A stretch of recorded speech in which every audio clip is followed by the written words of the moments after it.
Dude. Okay, we're live. Hey, listen. Welcome to In the Paint. And I know, let me just throw this out there real quick. I know you see this square box around my face framing me.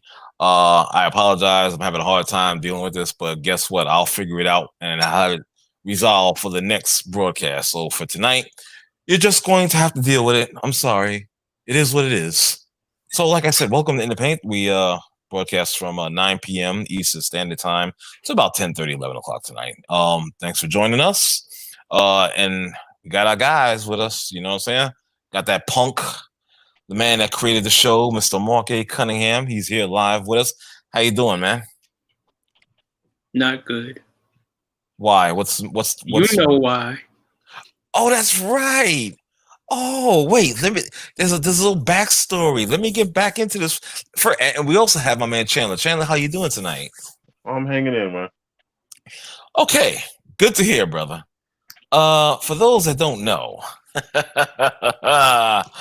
oh, this is a great week for me. This is really great. I'm loving this week. This is fantastic because we had a bet, Mac 611 and I.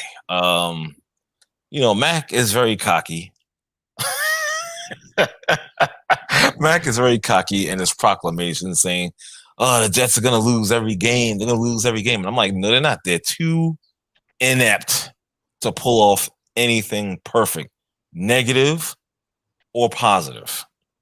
More so this year, negative.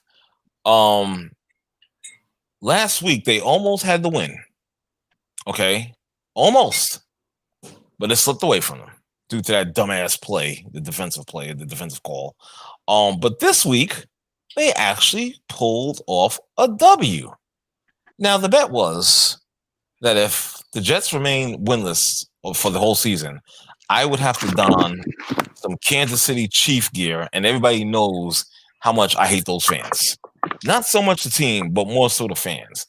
I probably would have went into some type of shock from having those colors on me. Thank God I don't have to experience that. But the other side of that bet is now Max 611 has to wear the gear of a certain team from Massachusetts, probably the Boston Celtics, if I'm not mistaken. And that's going to give me such pleasure because that's you'll see him wear that, I think, probably the first week of January. Okay. And I'm so looking forward to that. You know, I really am. I'm so looking forward to that. Well, you should see. Here's the thing. I don't know if you noticed a little trend between you and I, my friend, on betting and sports. You seem to lose most of. No, yeah. we're tied right now. Oh yeah, no, we ain't tied. We are not tied. Stop what other bet I lost? Listen. All I know is I was at a certain bar, and I know I had some drinks on you. Yeah. Okay. Yeah. I can't think of one loss that I've had. I can't. Pacquiao. Whatever. Okay, that's one. So one. We are not tied. You have more L's than I do.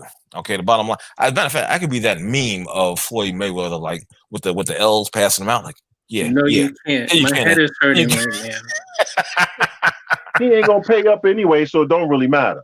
Yeah, because how long has he owed you an iced tea, Mr. Chandler? He gonna wait for that till whenever we meet, which is hell freeze over. Yeah, exactly. Max he'll get his iced tea. No, Max 611 is a cheap brother. Okay. I'm an Aquarius. I'm frugal. Very. I'm gonna leave it at that. You're very appropriate. Okay, gotcha. So anyway, let's get into this show. Glad you guys are with us tonight. Thank you, people in the chat room. Also, people viewing. Appreciate your love and support. Let's get into this into sports talk here. The first thing on the docket tonight: Milwaukee Bucks. Giannis. Don't even ask me to pronounce that last name. I'm not doing it. Antetokounmpo. Say it with me. No. Oh no, I'm messing it up already. Yeah, exactly. That's what I'm not saying. You only get it one time. I did it like the first times. I think the only one of us out of the three of us will be Chandler that probably knows how to pronounce that last name because I cannot do it. I'm sorry. I'm not even going to attempt to make a fool of myself. You know, you do that very well though. So keep going. Yeah, whatever. Anyway, Giannis signing a supermax deal with the team, 5 years at $228 million, but he can opt out after year 4. He's gonna. I don't even think he's gonna be there too much longer. To be perfectly honest, maybe a year before, probably in the 3rd year. I mean, I know they added Drew Holiday. I get that, but at the same time, I don't know. I don't know. Is Drew gonna be enough? Chris Middleton, They added he's a more good than player. Drew Holiday. Well, please add on then. Oh, they added DJ Augustin. Ooh, okay. They added Chandler's boy, Okay. Mr. Bobby Crazy Eyes Portis. Ooh, okay. They got some other players. Wake me up when I'm supposed to be impressed. Okay. Well, it's Please. not about you being impressed. Wake me up when I'm supposed to be impressed. They still got Brooke Lopez. Okay, that's good. Yeah. They still got my man Dante DiVincenzo. Mm-hmm. DiVincenzo, thank you. They got Trevor Graham. You know, they got some solid bench players. Okay, all right. They're gonna go as far as Middleton, Giannis, and you know, takes them. But I like the deal. I thought he wasn't gonna leave. And hey, when his contract finishes, he'll be what? 30. He'll be in his 30s. Yeah, I think 36. So he'll get like that. No, he'll be like 32. Oh wait, what am I talking? Or maybe a little bit younger. He'll be about 30, between 30 and 32 years old. Okay, so he'll get another big contract. And, right. Milwaukee is going to be a good team this year. All right, we'll see. First of all, let me just welcome the Bishop is here in the house. The hater yes, of the Brooklyn Nets. The hater, yeah. Mm-hmm. I saw his his digital salvos at you. Yeah, that's all right. He get mad all he was. And it really wasn't salvos. He just mad because I was speaking facts. He wasn't mad. He just was. I'm in agreement with my brother. Oh well, you're too salty. You're too salty. Two salty individuals taking that frustration out.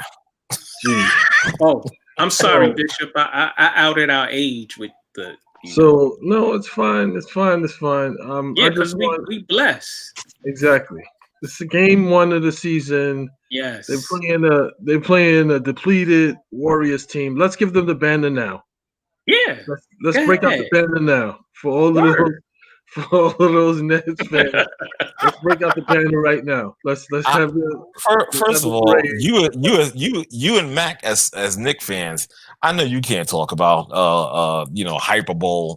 Yes, at least it's wait, shut up. Nets don't have an NBA title. Shut up. No, be quiet. Shut up. Because at least it's officially the season. You guys, after the first 2 games of preseason, all over the place. You know what I'm saying? Messing up your monitors, your screens, and whatnot.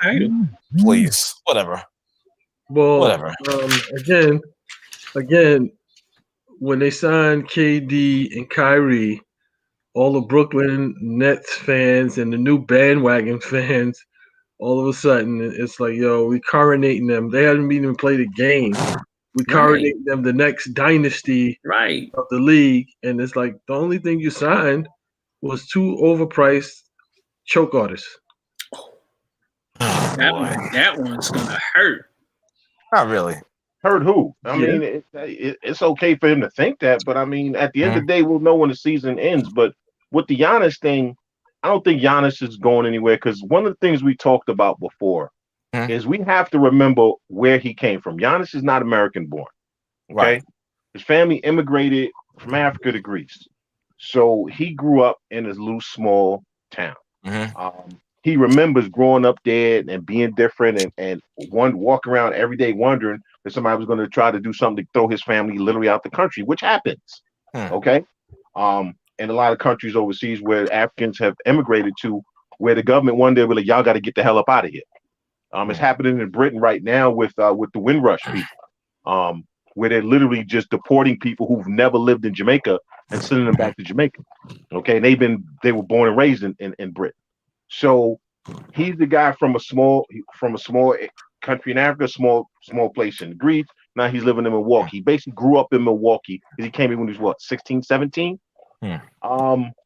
He is big on loyalty. He's big also on being comfortable. You know what I'm saying? So his whole thing is, I want to be comfortable. Yeah, he wants to get paid, but he's about family and being comfortable. And if he's good where he is, he's going to stay. I don't think he ever leaves Milwaukee. I don't think he ever leaves Milwaukee. That sounds good, but I think he got 228 million reasons or something like that. Something. Yeah. 228 million reasons to stay in Milwaukee. And I think he's going where the money is. While he, you can say all that about him feeling comfortable or whatever. I think it's a comfortable place for him because he can be there. He can be the star, and he doesn't have to. It's the biggest thing that happened to Milwaukee since Kareem, and he don't really have to like work on his game. I mean, he just has to come and show up with what he has been given out. They're gonna praise him just because it's Milwaukee. It's like he's been in the league how many seasons?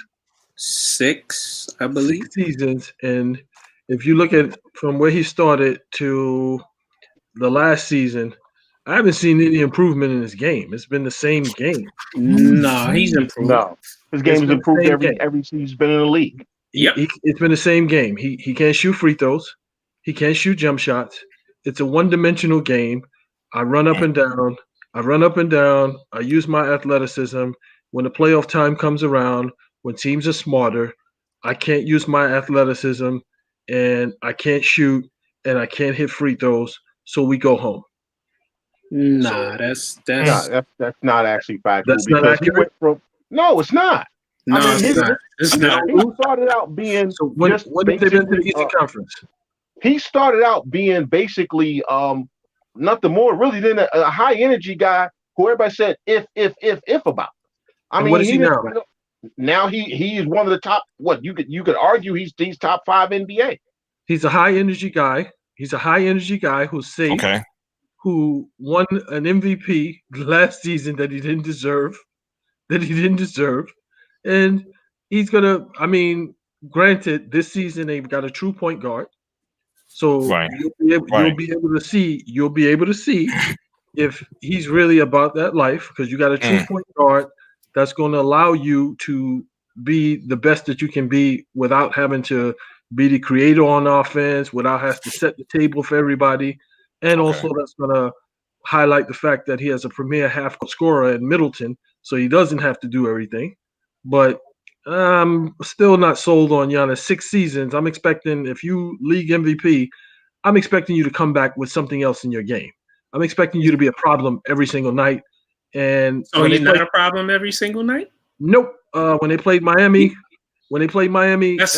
Adebayo, that's a series, and sometimes that happens. But in the regular season too, when they played Miami beat them. Like, listen, if you take him off of Milwaukee, what is Milwaukee?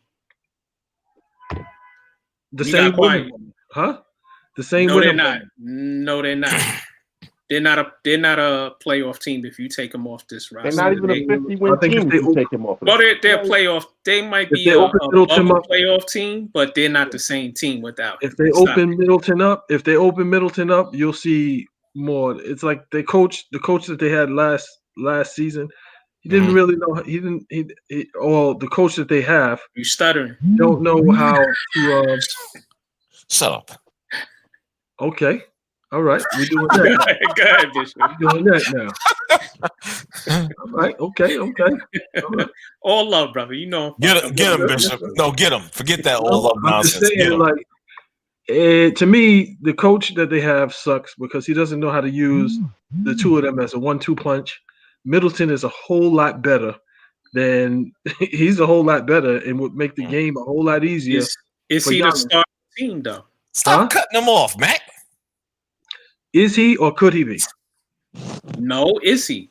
If you put him on another franchise, is he carrying that franchise? No. Well, it depends on what situation he's in.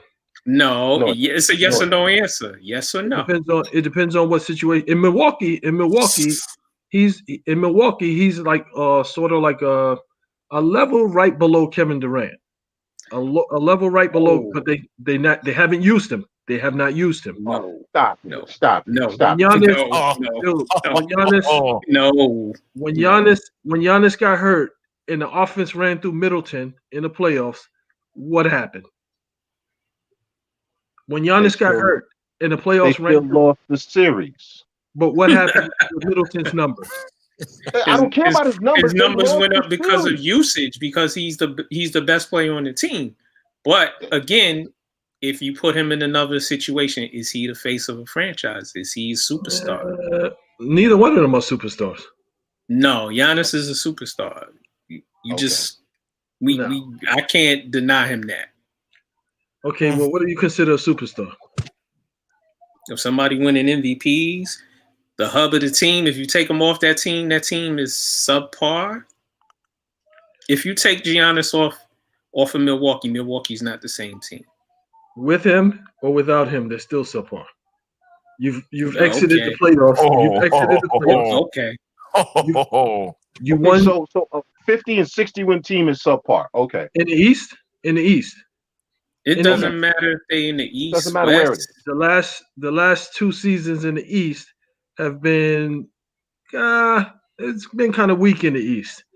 If they win 60 games this season, or whatever the equivalent is in the 72 game season, if they win that same equivalent, then I'll say, okay, well, now you got something here. But they got to get out of the second round of the playoffs. But I don't think it's going to be happening like that in the East this season. Whether they do or not doesn't change the fact that he's a superstar player. I mean, last I checked, George Gervin never made it to the conference finals. He's an all-time NBA great. Last I checked, though, I mean, I could be wrong, but last I checked, he never even made it to the conference finals. I think one. Maybe, okay. You know what I'm saying? How about Bob Lanier? All-time, you know what I'm saying? The individual, yes, yeah. You know, at a certain point, when did this become about if you haven't won something, then that diminishes you? Because you don't you have some control, but you have no control over whether you actually win a championship. Okay, you honestly don't. Things happen. All right, guys get hurt. The team is bad. The coach does something stupid. Whatever it is. Okay, but you can only be. Giannis went from being some basically a guy who most people thought would never be more than a 6-man off the bench who could just rebound and run, to a guy who makes a 10 to 15 win difference in your franchise. So whether he ever gets out of the second round, whether he ever wins a championship, it doesn't diminish him. Right. I don't know when it became about, well, if you haven't gotten this far, then there's supposed to be there's something wrong with your game. I don't know when that happened, but I totally disagree with that line of reasoning.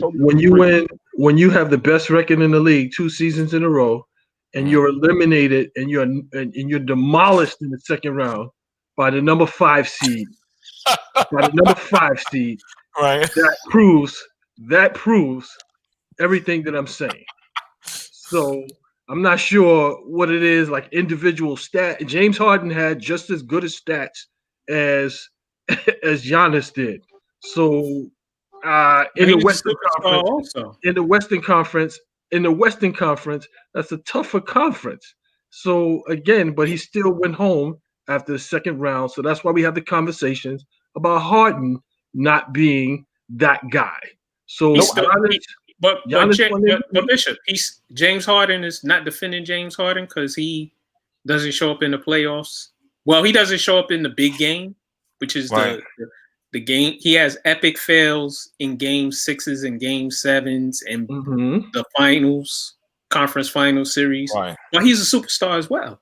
I can't take that away from him. I can't I can't take that away from Giannis. The fact that we having a conversation about Giannis, I'm just giving the equivalent to say, okay, well, we have those same conversations about James Harden, and at least he gets to the 6th and 7th game.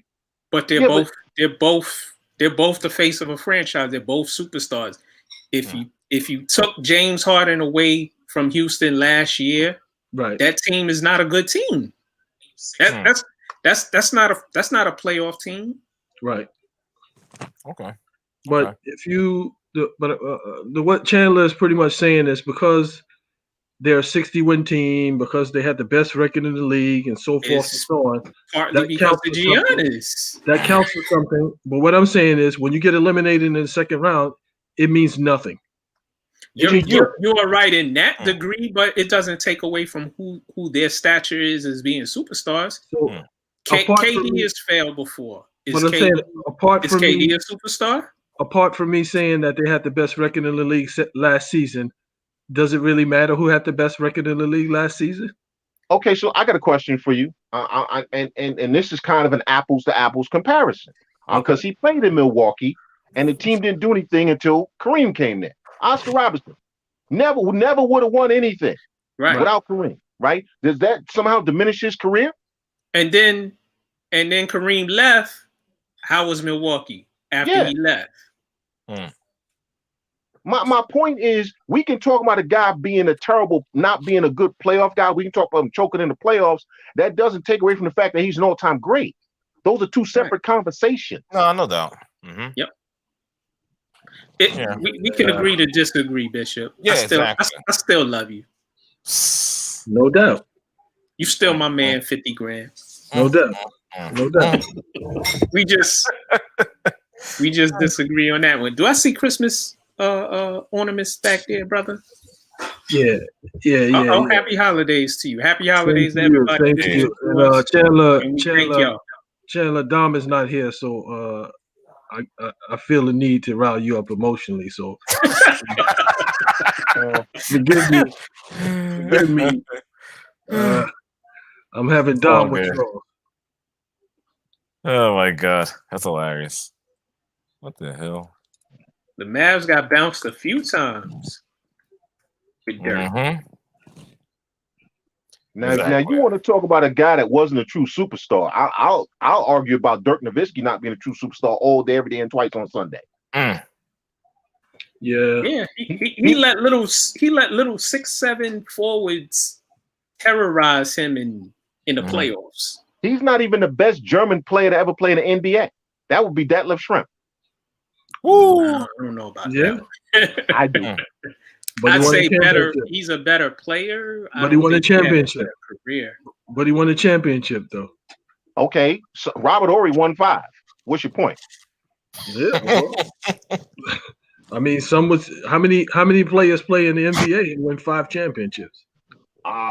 There's been some. I mean, I think Derek Fisher won 3. Anybody putting Derek Fisher in anything? Well, that's because he played with Kobe and Shaq. So he still won 3. He won 3. Yes, indeed. He won 3. Yeah. That's Andre Iguodala won a few championships. It was dudes in the group saying Andre Iguodala is I remember that. Player. I remember that conversation. That was ridiculous. And see, when they do that, they make us sort of disrespect Andre Iguodala because he was a fine player. Yeah. Had he not gone to Golden State, he still would have been making. He was still was an all-star bubble guy who get like 20 points a night, 19 points a night, 5 assists, 5-6 rebounds. Right. You know how Dom always goes in on Rachel Nichols, and I kind of usually defend her. I might have to get on board with Dom because she said something today, man. She needs all of her credentials removed from her because she said Chris Bosh is a Hall of Famer. She needs every single credential she's ever had removed. She needs to be thrown off TV. Wow. Well, Chris Bosh was the man in Toronto. He's not a Hall of Famer.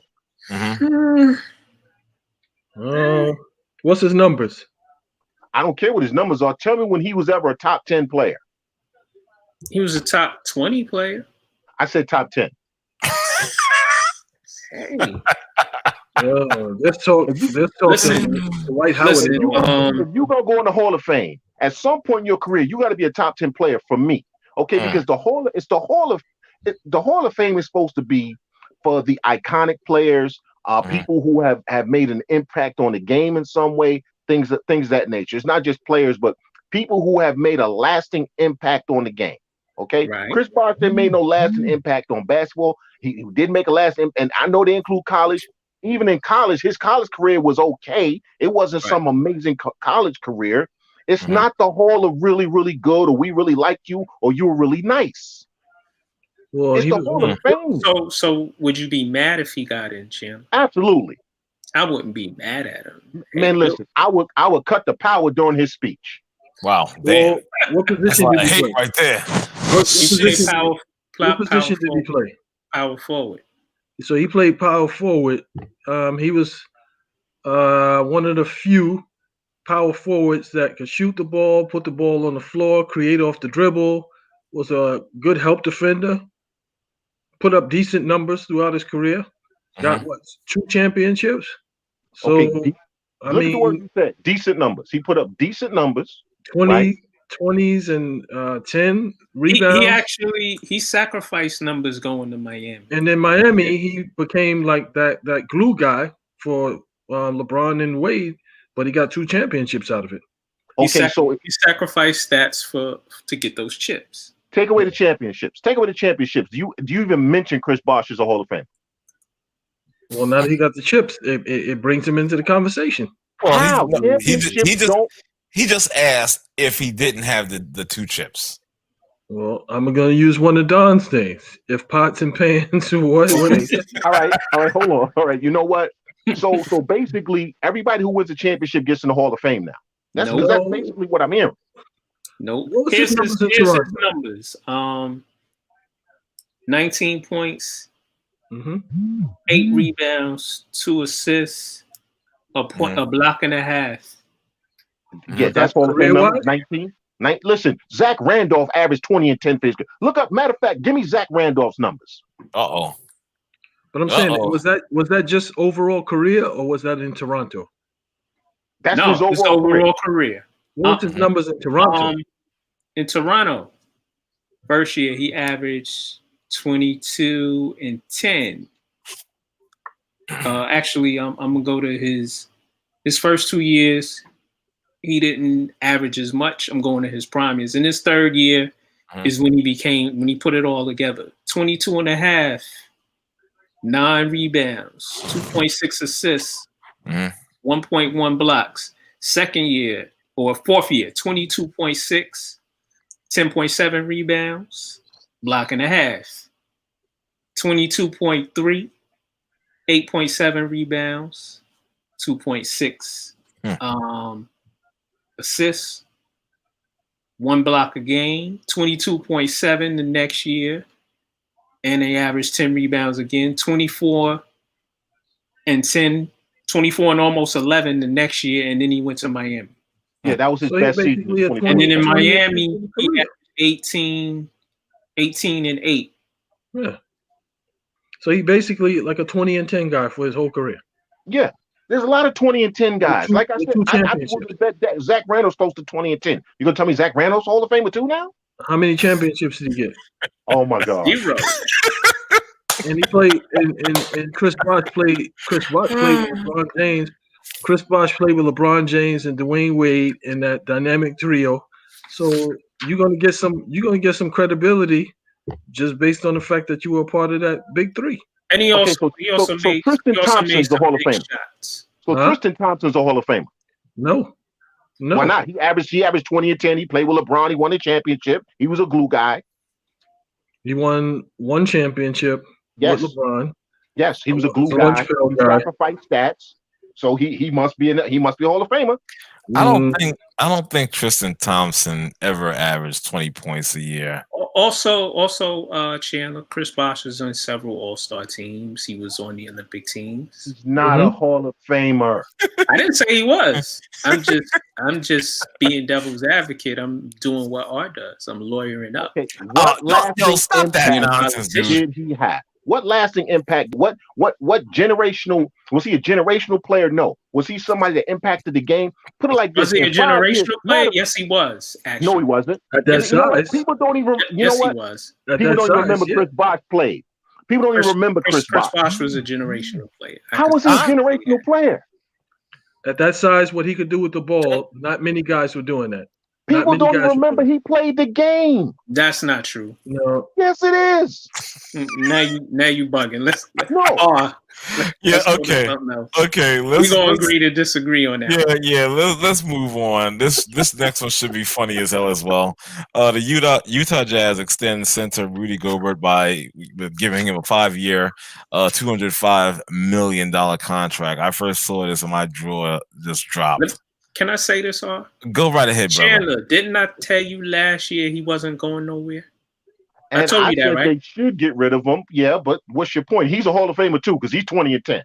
No, he ain't 20-10. But I told you they wasn't getting rid of him, and they was gonna work it out with him and Donovan, and they both signed. Right. I don't know. I don't know about this one. I mean, I think I had put this post out there and I said, well, or does it even matter?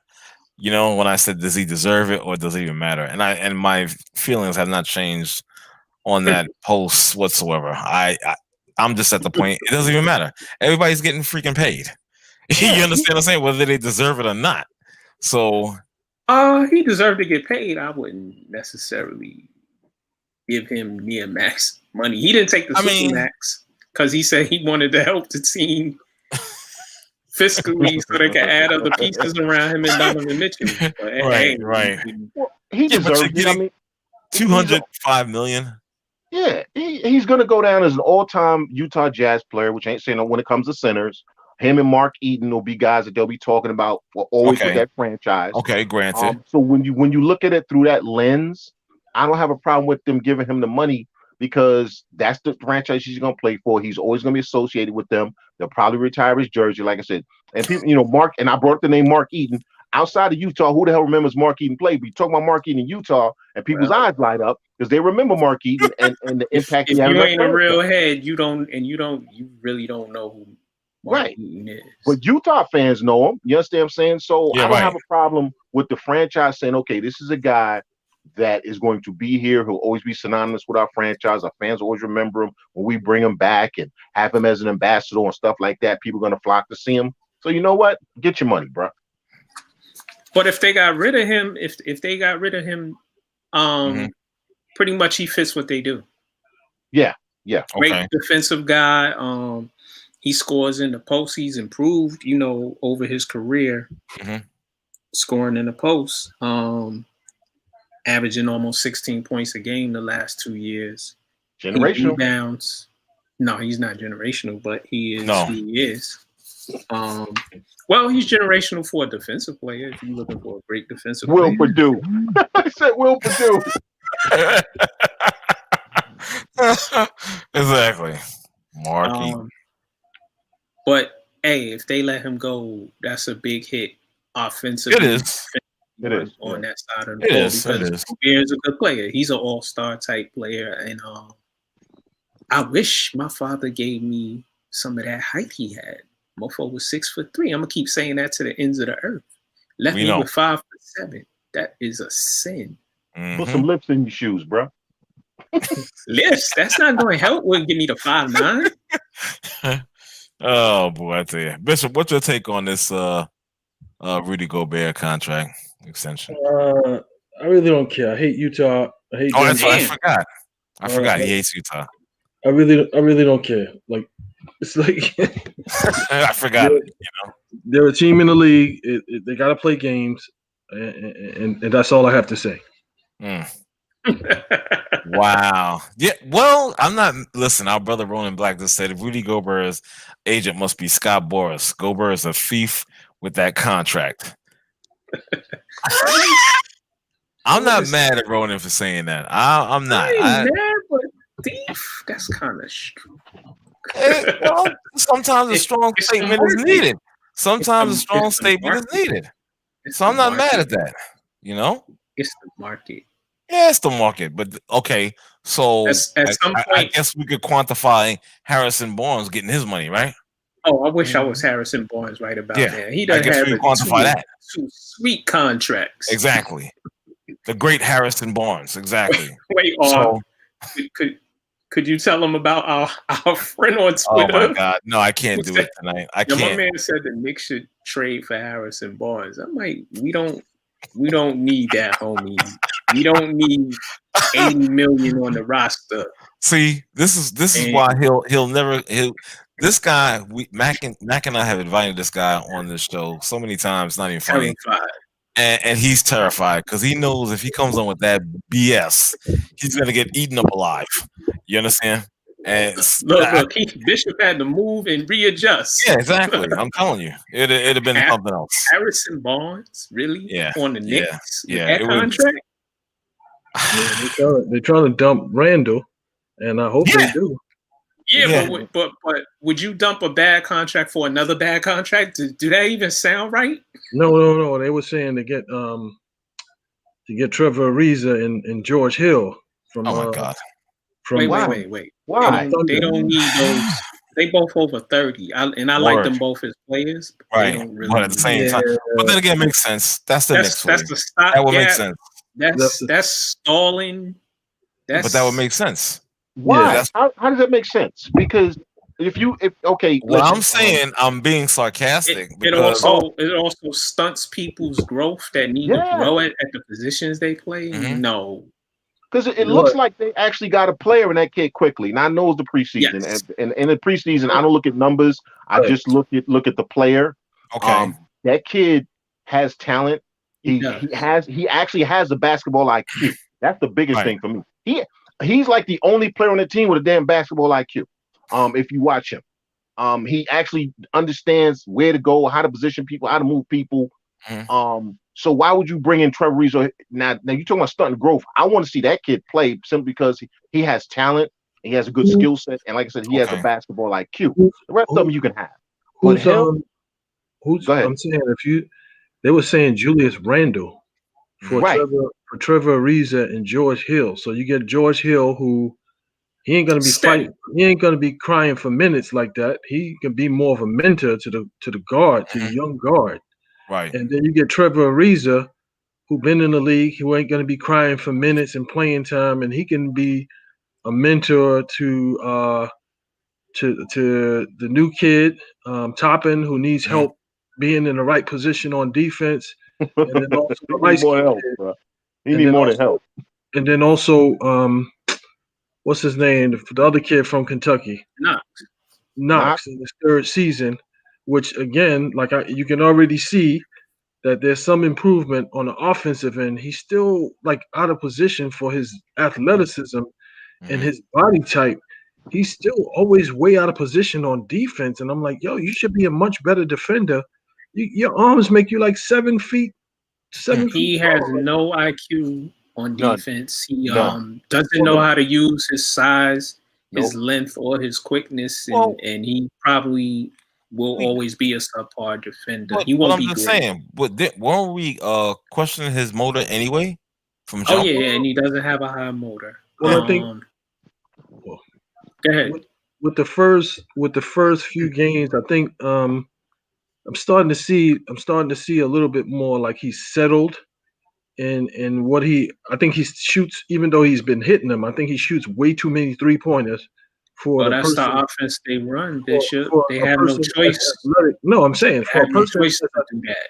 If R.J. Barrett, whose game to me is like ugly as all get up, if he could drive to the basket, and get to the basket and get foul, every time Knox touches the ball, it doesn't have to be a 3-point shot.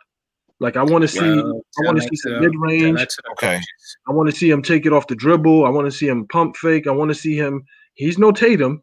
But I want to see him mix the offense up because he has that athleticism and that body type to be able to get his shot off wherever against anybody and be a much better defender. And I think Tibbs will bring that out in him. That goes to coaching. That also goes with his motor and him wanting to do that. But also, hold on, Chandler. It also goes to point guard play, which is why he looked better. Because Quigley passes the ball well, and he's a better point guard than I thought he was. And we'll see how that works out as the season goes because he is a rookie. Right. Randall's been playing decently. He moves the ball more, but he still does I got to put my head down and dribble and do what I do. But he's played better in the preseason than he's played as a Knick. No, he's still got bad shot selection either. Still bad shot selection. He should ever take a 3-pointer. He or RJ Barrett. They have to. Barrett. No.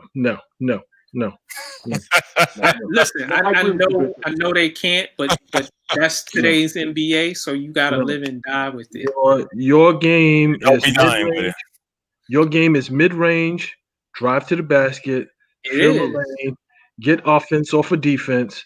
No 3-pointers ever. Right. It is, but when you on the floor with Mitchell Robinson, who can't hit a 3, you on the floor with Elfrid Payton, who shoots even worse. Right. You on the floor with Dennis Smith Jr. You on the floor with Nicolina.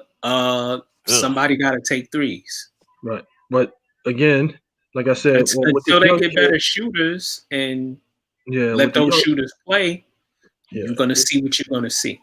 With the young point guard, he's not afraid to shoot the ball. He's not afraid to drive it, and he passes. So he's a pleasant surprise. Yes. And he plays D. And he plays D. He's a pleasant surprise. I'm like, okay, so you got a rookie come in, and this is the best point guard that you have on your roster. Yep. Unfortunately, yes. All of them. And then you got the other kid, Toppin, who comes in, who plays the same position as Randall. And it's like, well, if we get this kid playing defense how he's supposed to play, not worry too much about the offense because he's going to get opportunities based on his athleticism, based on his hustle. We just got to get him to play solid defense. So, again, what do we really need Randall for with the offensive fouls, the ill-advised shots, a bad contract, the ill-advised shots, and not in the preseason, I watched those games. The coach called timeouts like 4 or 5 times during all of the games, because Randall is out of position on defense. And it's just like, dude, like. Well, Obi Toppin is even worse on defense.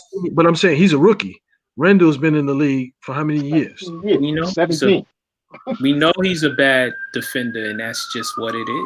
And Obi Toppin is a bad defender, and you got to live with that. Do we send Toppin to the G League to get him to work on his D? Because he needs to play here. Okay, but here's the thing: if you got basically like Bishop said, you got to get rid of Randall. If you can't get rid of Randall, then you got $15 million sitting on the bench. Well, they're both going to play. One is going to start. One is going to come off the bench. And Randall is going to start because he's the best. Yeah, he's the better player right now. I would disagree with that. Honestly, even as bad as Toppin is on defense, and he's basically non-existent on defense, I would still rather have him than Randall because Randall is a clown. Mm-hmm. I won't call him a clown, but that's not going to happen, Chandler. Not right now, anyway. No. And if they want to move Randall, you have to play him as many minutes as you can, so that he looks good, so that you can move him. Which means that Toppin gets less minutes, and that's why I said, do you put him in the G League, kind of until you can get rid of Randall, and then you give him that spot.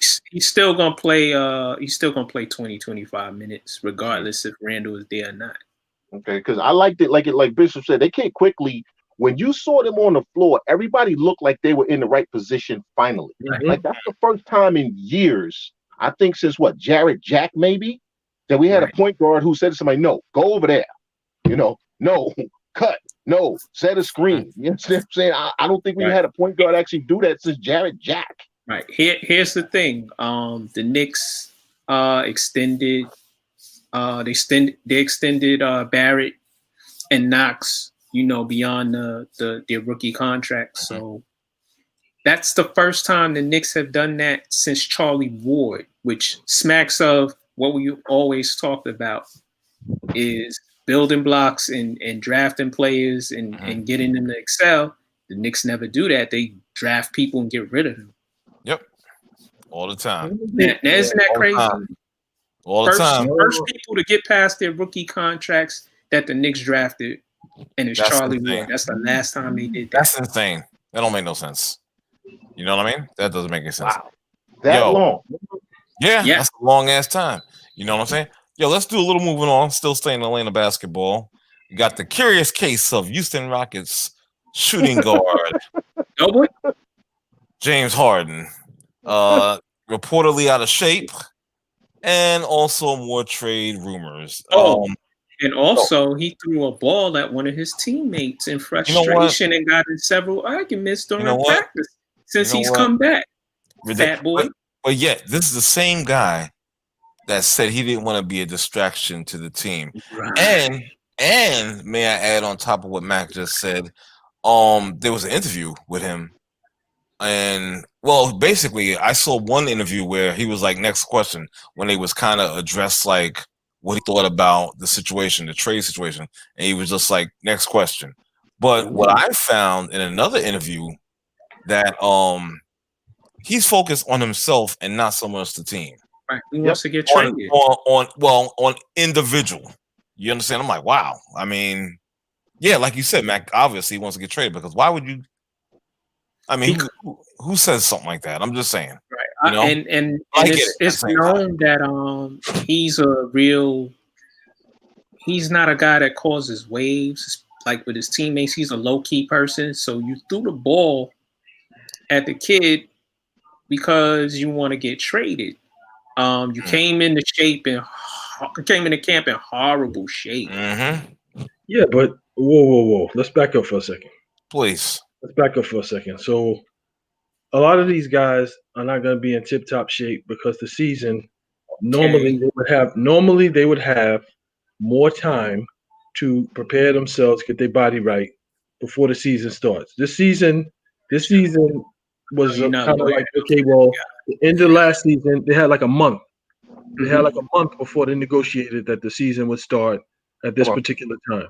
So I'll give them a pass for that. I'm not. As far as you know, wanting to be traded, I mean, Jimmy Butler did the same thing. Maybe he like, yo, you know what? If you guys are not, Jimmy Butler was in practice basically deboing Karl Anthony Towns. And Jimmy Butler wanted them to play a certain way. He wasn't trying to necessarily get traded. He wanted them to be better. He was at the point where he was like, yo, I want out of here. He became that dude. I mean, he became that dude where it was like, yo, nobody could say anything to him. They were fearful of him.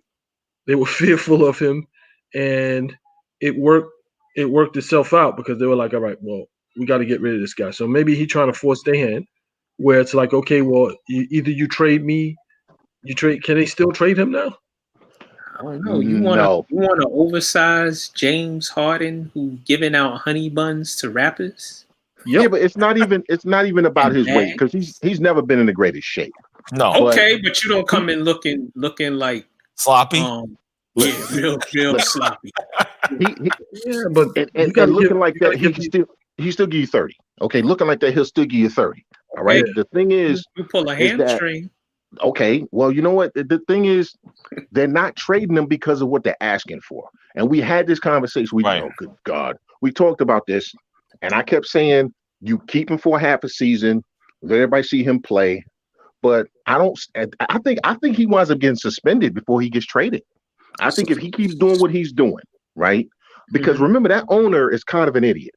The owner of the team is kind of an idiot. So I can see the owner getting his ego involved and be like, oh, conduct detrimental to the team. And James Harden sitting over there not getting paycheck, and now you got the NBA Players Association involved. They're going to wind up giving him away. And they're going to wind up sending him somewhere. And I said this before, they're going to wind up sending him somewhere like Sacramento, bro.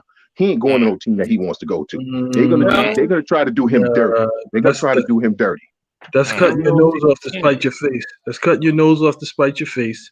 And it's kind of like, if you keep making demands of teams, you want this, plus you want this, and this. And it's like, it's much better for them to say, just stay away from the team. So if he stays away from the team, then that decreases his trade value even more. I don't think any team is worried about what James Harden can give them on the court, because it's been proven season after season after season that this dude is a problem. So no matter who you put him on the floor against, he's a problem. So I don't think teams need to see him play. I think it's just a matter of they don't want to seem like they're giving him away. They don't want to seem like they are relenting to his demands. And it's going to be the same thing like with Anthony Davis, where they still wind up looking like, idiots in Houston, and he still goes to where he wants to go. It's like it doesn't do them any good. It doesn't do them any good to say, okay, well, send him to Sacramento or send him to Cleveland, because they got nothing to give them in return that's even similar in value. Not in equal value, but even similar in value. So that would mean, okay, well, I was asking for a superstar in return in trades, but now I'm just going to take two mediocre players. But it just didn't make sense. He doesn't have a no trade clause either, so he can be shipped wherever if they can. Right, I got that. But like doing that. If you're Houston, are you going to just say, well, you know what, he made things difficult for us, so we just going to give him away for nothing? No, you would be totally ridiculous if you did that. But Houston is trying to ask for. They're in a bad situation because of James Harden's contract, because they're asking other teams for they want a superstar for a superstar, or they want big pieces off of certain teams, like with the Brooklyn Nets. They want back, their other good players, which, if I was Brooklyn, I wouldn't do that. Right. No. That's why I think that he gets sent someplace like Sacramento. He's going to get somewhere he doesn't want to go. Because the teams that he wants to go to are not going to give up the players that Houston is asking for. Well, what I was reading before is Miami was trying to put together something. And if I'm 76ers, I'm okay with giving up Ben Simmons. I'm okay with that. But Daryl Morey isn't, and the owner isn't, and the coach isn't. So it doesn't matter what we think. Daryl Morey came out and made a statement that he's not trading Ben Simmons, which I don't really give a damn about that. But if you Doc Rivers, you signed on to coach Simmons and Embiid. And I have enough gravitas as Doc Rivers coach, won a championship. I say, listen, no, you're not trading Ben Simmons, because I signed on here to coach him. I didn't sign on here to coach James Harden. You signed on to coach the team. You signed on to coach the team. That's not how it works, man. That's not how it works, Bishop. You signed on to coach the team. Now, if you get a chance to coach James Harden and Joel Embiid as opposed to Ben Simmons and Joel Embiid, I think you jump at that opportunity. You might think that, but apparently Doc Rivers and Daryl Morey don't. They're not giving up Ben Simmons. They're not giving up Ben Simmons. The Nets are not giving up LeVert and Dinwiddie and Jared Allen. They're not giving up half of their roster. So he's not going to the teams that he wants to go to. So now we expand it to include what? Teams he doesn't want to go to. Okay, and if I get enough bodies and draft picks, I can justify to my fan base, especially if he keeps acting the way he's acting. I can sell that to my fan base. They're going to be like, good riddance. We don't care. Just get rid of them. So I get a bunch of bodies. I get draft picks, and I can move on. He winds up in Siberia somewhere. Yeah, you getting your 30, James, but you ain't going to the damn playoffs. Yeah. Ronan Black said Houston can trade him to Atlanta and he'll be at home surrounded with Right. Yeah, they're not going to. I don't think Houston doesn't strike me as an organization that would do something so vindictive like that. I don't think so. And it's again, it's like they're just gonna have to come down on their demands. That's what it boils down to. They got to come down on their demands, and I believe that it's been 76ers all along, and they just stringing it out because they were asking for too much. I don't think, because it's like, okay, again for Miami, if he goes to Miami, if Pat Riley give the world to Miami either. Pat Riley is sort of like a puppet master with coming up with those things and then getting guys to buy in and so forth and so on. It's a difficult sell because Miami has guys in a certain mindset, and he's not there yet. So it would take him like half the season to get there. I don't know if he ever buys into that type of and that's the thing where I never really saw Miami as a fit because I don't think he fits what they do. I really don't think he fits. And when I say that, I'm not talking about basketball. I'm not talking on the court. You know that. I'm talking about everything else. I don't think that he fits the type of Miami player. Now, I think Pat Riley, if he could get him, would probably take him. But I don't think James Harden would be a good fit in that culture. Right. It's noted that when Westbrook got to Houston, they're waiting on James Harden to practice and wait for him. What are we doing here? And Russell got pissed at that, and other instances where the organization let James Harden do what James Harden basically wanted to do. If they went into a city that James Harden liked, say like Atlanta, they stay an extra day or so because James doing what James wanted to do. Right. And he's not going to be able to do that in Miami. Pat Riley and Eric Spoelstra and Jimmy Butler, Haslam. Udonis they ain't having that. They about winning. They about practicing. They about getting better. And he about honey buns and strippers. I think, you know what? The younger James Harden, James Harden that left Oklahoma City, I think he would have fit Miami. The James Harden as he is now, I don't see any way he can fit in that culture. I don't see any way he can fit there. Do you blame that on the organization and the head coach? They take 70% of the blame, but he's got to take some too, because you're a grown ass man. Just because, and I can speak from experience with this. When I was in the military, I got away with murder a lot because I was really good at what I did. So I got to do stuff other people think. I got to get away with stuff. I got to curse people out and say things certain ways, this, that, and the other. That didn't help me. You know what I'm saying? And it also showed a lack of maturity on my part that I took advantage of it. Which you were gonna do.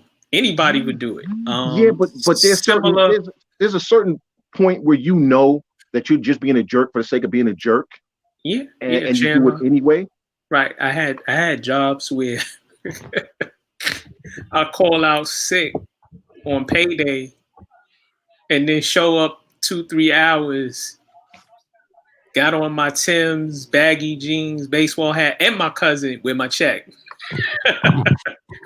we thought you were sick while I was, but with my check. Right. And so he's got to bear some responsibility. But I put the lion's share of it on your organization, because if you don't set the rules, what do you think is going to happen? Yo, Ronan is hilarious. He said the King of Diamonds strip club is in Miami. Harden will okay that trade to Miami in a heartbeat.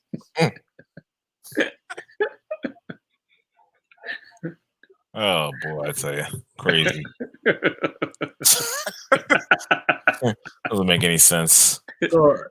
I think like what people are missing is like James Harden played a certain way when he was in OKC. He played a certain way. He played a certain way when he's in Houston, because that's what the system required. Right. There's really nothing that James Harden can't do on the court if he wants to. But there's really nothing that he can't do on the court. Offensively, he's a problem, and defensively, he's a problem. You just in today's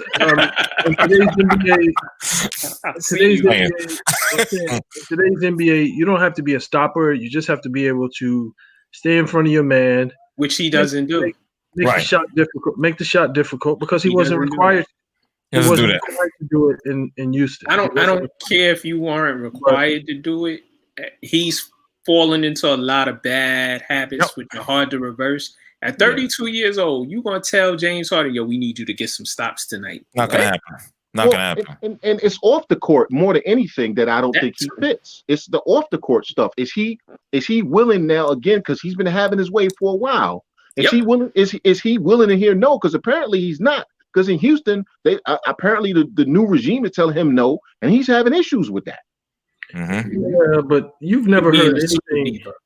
You've never heard anything, regardless. You've never heard anything about James Harden's behavior off the court. You've never heard about any issues.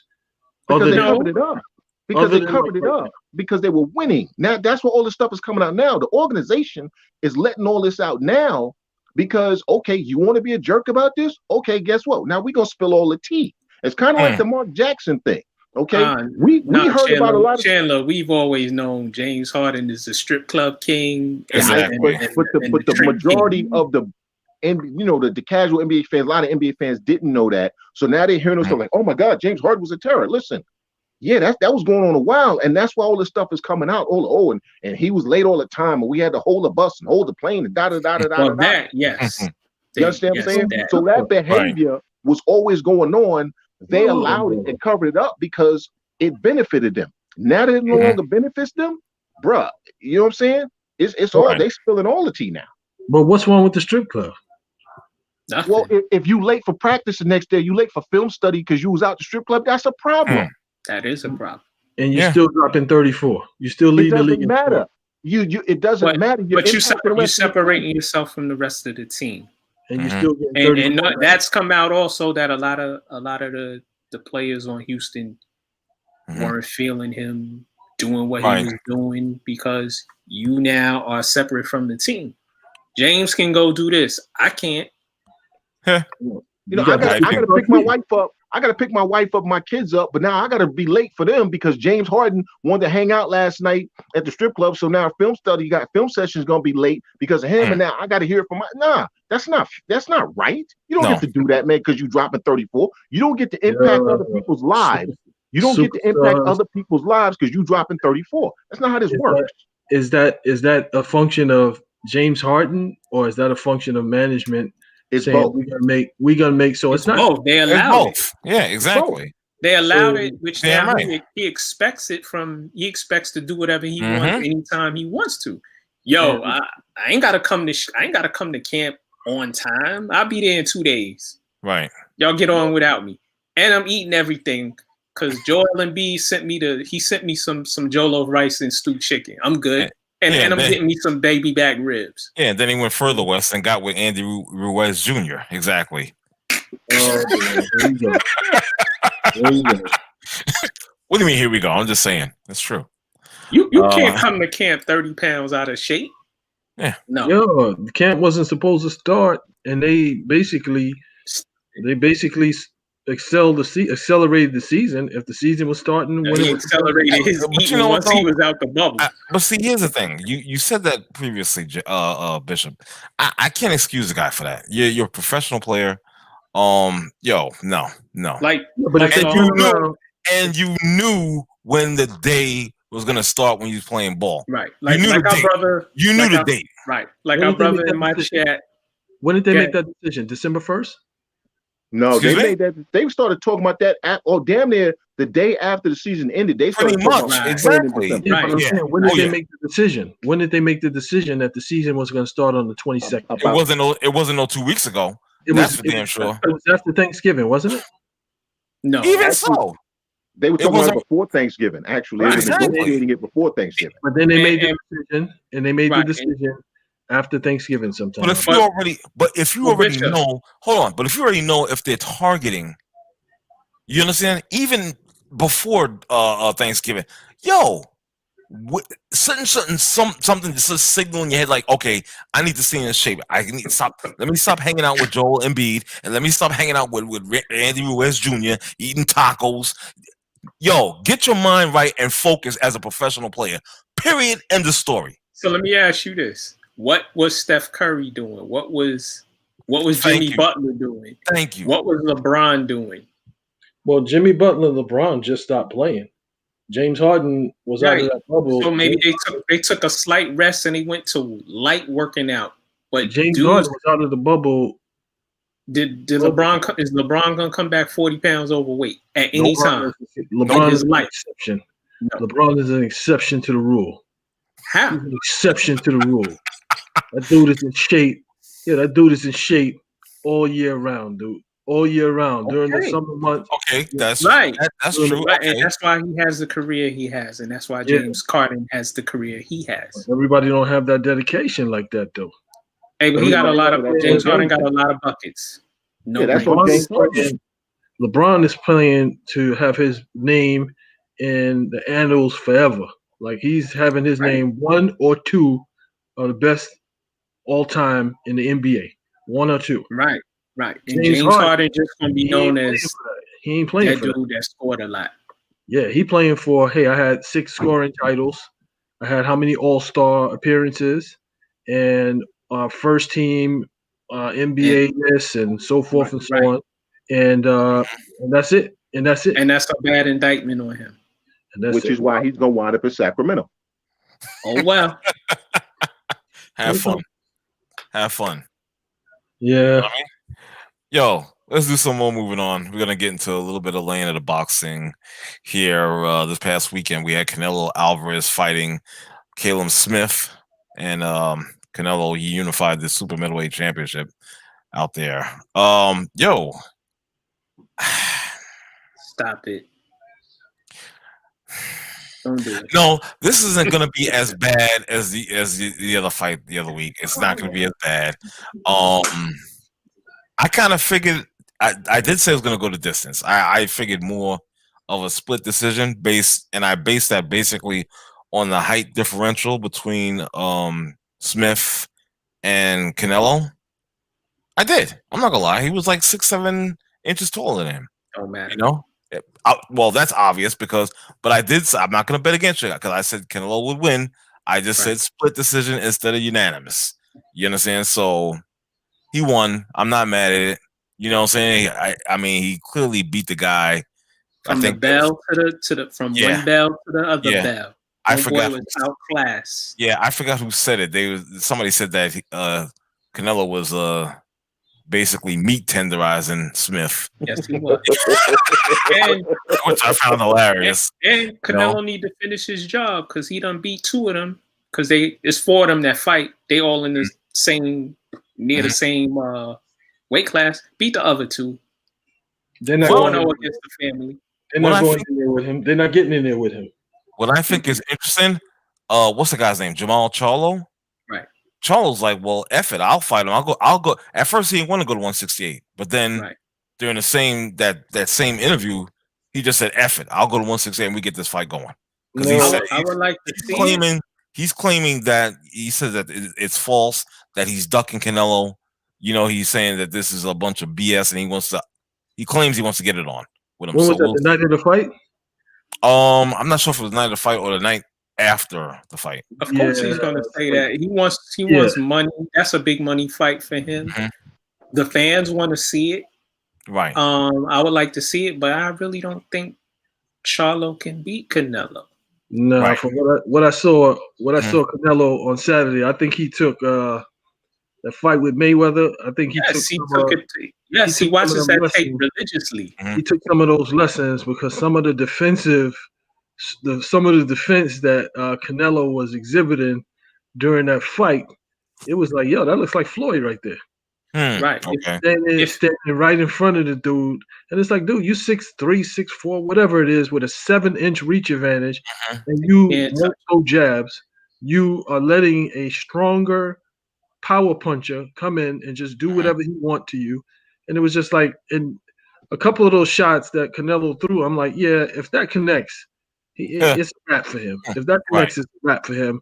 Right. And it's like Canelo has stepped his game up. Charlo, it's like you'd be making mistakes and Canelo would be making you pay for it. Mm-hmm. You're going to get knocked out. You're going to get knocked out. And you better be able to take some power shots because you're going to eat some.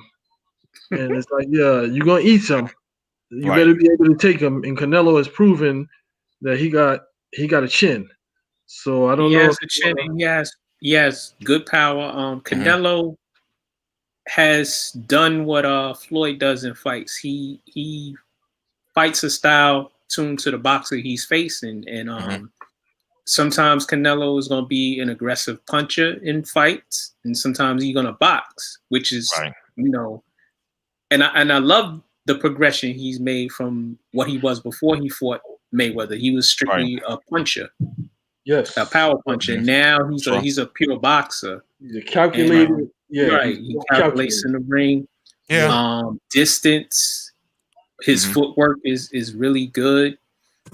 And that guy he fought was a good boxer could beat a guy like him. He walks forward and he's gonna try to sit on his jab and he's gonna try to throw power punches.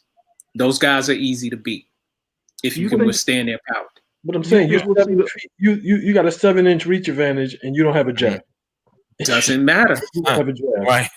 You some guys don't. 7-inch reach advantage and you don't have a jab to keep Canelo at bay. Right. I'm just like, yeah, you. This is a recipe for disaster right here. You lucky you didn't get knocked out. Right. But do you guys think that we'll see the best version of Canelo, especially since he finally got away from De La Hoya, where he's his own man now? He can actually get the fights he actually wants. In the ring. He just needs to. He needs to don't fight Triple G anymore because nobody wants to see that. And I think he'll wax him very quickly if they fight again. Yeah, that's what I want. And what Canelo has done is he's made himself he's the middleweight champ, he's the super middleweight champ, and he's going up to light heavyweight. So he's fought in 3 weight classes and excelled in all 3. But I'm saying, as far as like, when your mind is right, mind is settled, you can truly be the best version of you. I think getting away from De La Hoya, I think we'll see an even better version. I know with the progression thing, but I think we'll see the best version of him in every facet, simply because he got away from Oscar and don't have that nonsense dragging him down. And also he'll get to actually fight the people he actually wants to fight and make good fights. Right. Yes. Okay. I think that Mark, you made a very good point, because which one? What I saw in the ring from him, it was Canelo to the second power with his boxing skill and his defense. Right. That dude barely hit him, and he stood right in front of him. He barely hit him, and it looked like when he fought Mayweather, and he was swinging power shots for the heels, and Mayweather was standing right in front of him, and they see swinging them power shots trying to knock Floyd's head off. Floyd was just tagging him and making him look slow. It's like he made the other dude look like that, and I was just like, that's not the Canelo that I've seen before. The Canelo that I've seen before has been like a headhunter who wants to come in there and get physical and brutalize, and catch you with the overhand right, or catch you with the overhand left, or catch you with an uppercut. And I think if he fought Triple G now, he would probably knock him out in the first round, which I'd like to see. I don't want to see. I don't want to see like the talking or whatever. I want to see him come in there, dismantle Triple G, and send him back to wherever he's from with his annoying English and his boring fighting style, fighting people with no power and making it seem like it's like, dude, you fighting guys that have no power, so of course you can walk forward and headhunt. Hey, we got a lot of, as R likes to say, he got a lot of cab drivers, Uber drivers. Excuse me, not cab drivers. Got a lot of Uber drivers. He's fought street vendors, exactly. He fought Daniels. Did he fight Daniels? He fought Jacob. He fought Jacob. Yeah, fought Jacobs. Jacobs, and it was Jacobs almost got him. Yeah, it was a good fight. Exactly. Notice he walked down that lane again. Also, Triple G won his last fight also. Yeah, but whatever. Nobody knew about it. Yeah, send his ass back to Kazakhstan or wherever he's from. Who did Triple G fight? I don't know. Me neither. I don't care. He fought a Lyft driver this time. Yeah, and no one cares. No one cares, exactly. You know. To address what Chandler was saying, De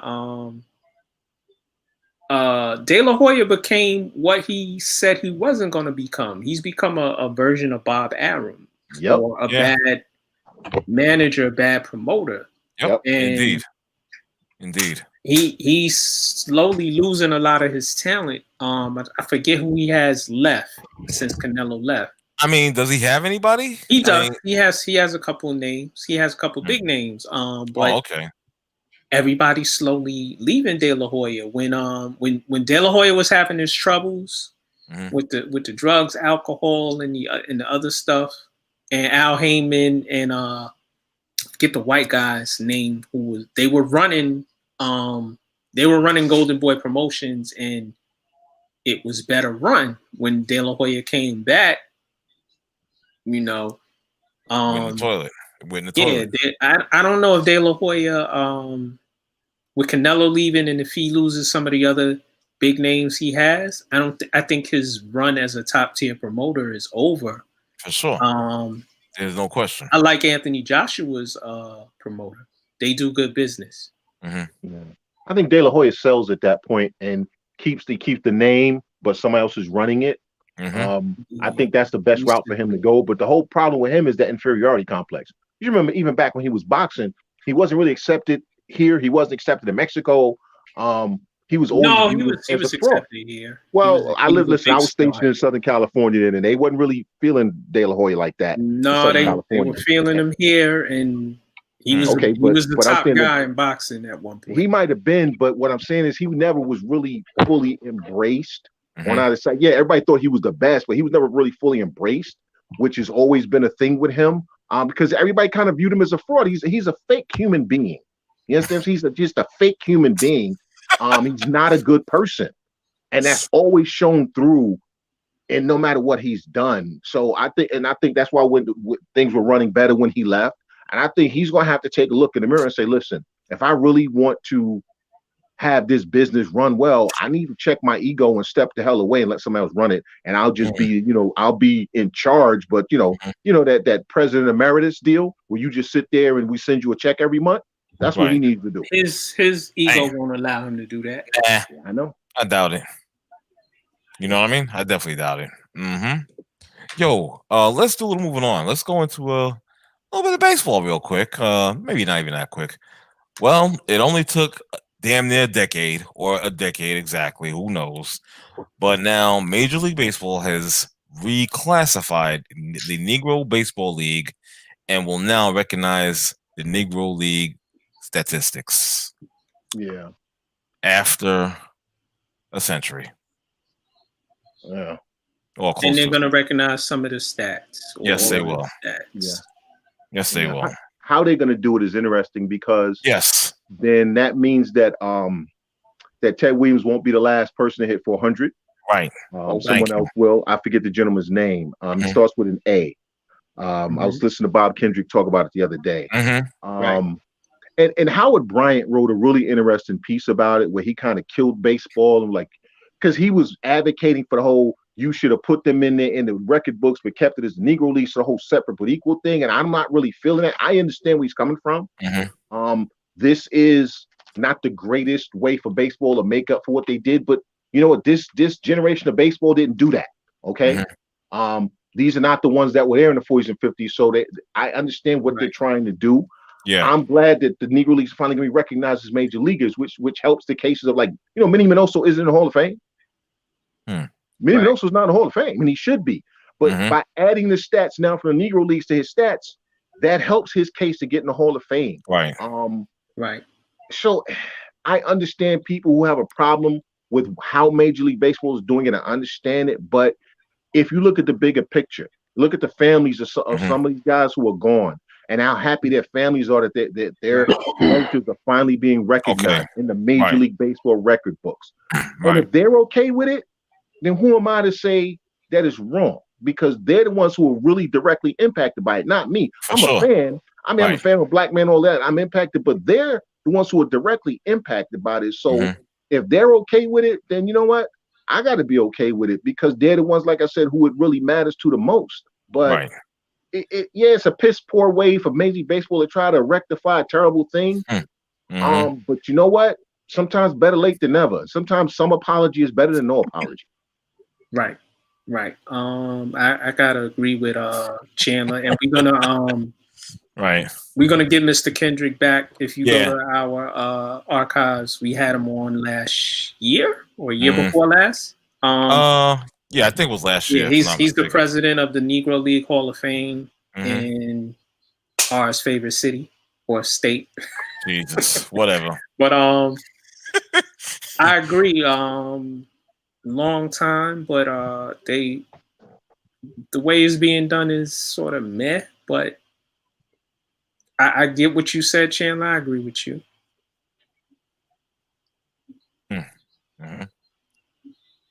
Okay. That's it. Yeah, I mean, it's not a lot we can say. Yeah, exactly. I'm like, what the hell? because they haven't even explained how they're going to do the stats. Right. See, that's the part. And that's the thing that I'm looking at now.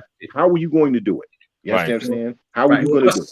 Plus the records for the Negro Leagues, a lot of the stats we don't know because they didn't keep a lot of the records properly. Yeah. Exactly. Yeah. You know? And also maybe this will also get young black people to play baseball again and watch, because we there's a lot of us who don't watch baseball anymore. There's a lot of kids that don't play baseball anymore, and we used to. And kids used to play 3 sports. They used to, or more than one sport. Yep. But now they get kids now, and you're gonna play basketball, or Chandler, you're gonna play football, and Bishop, you're gonna play basketball. Yeah. And you know what's crazy is without the Negro Leagues, baseball doesn't actually become America's pastime.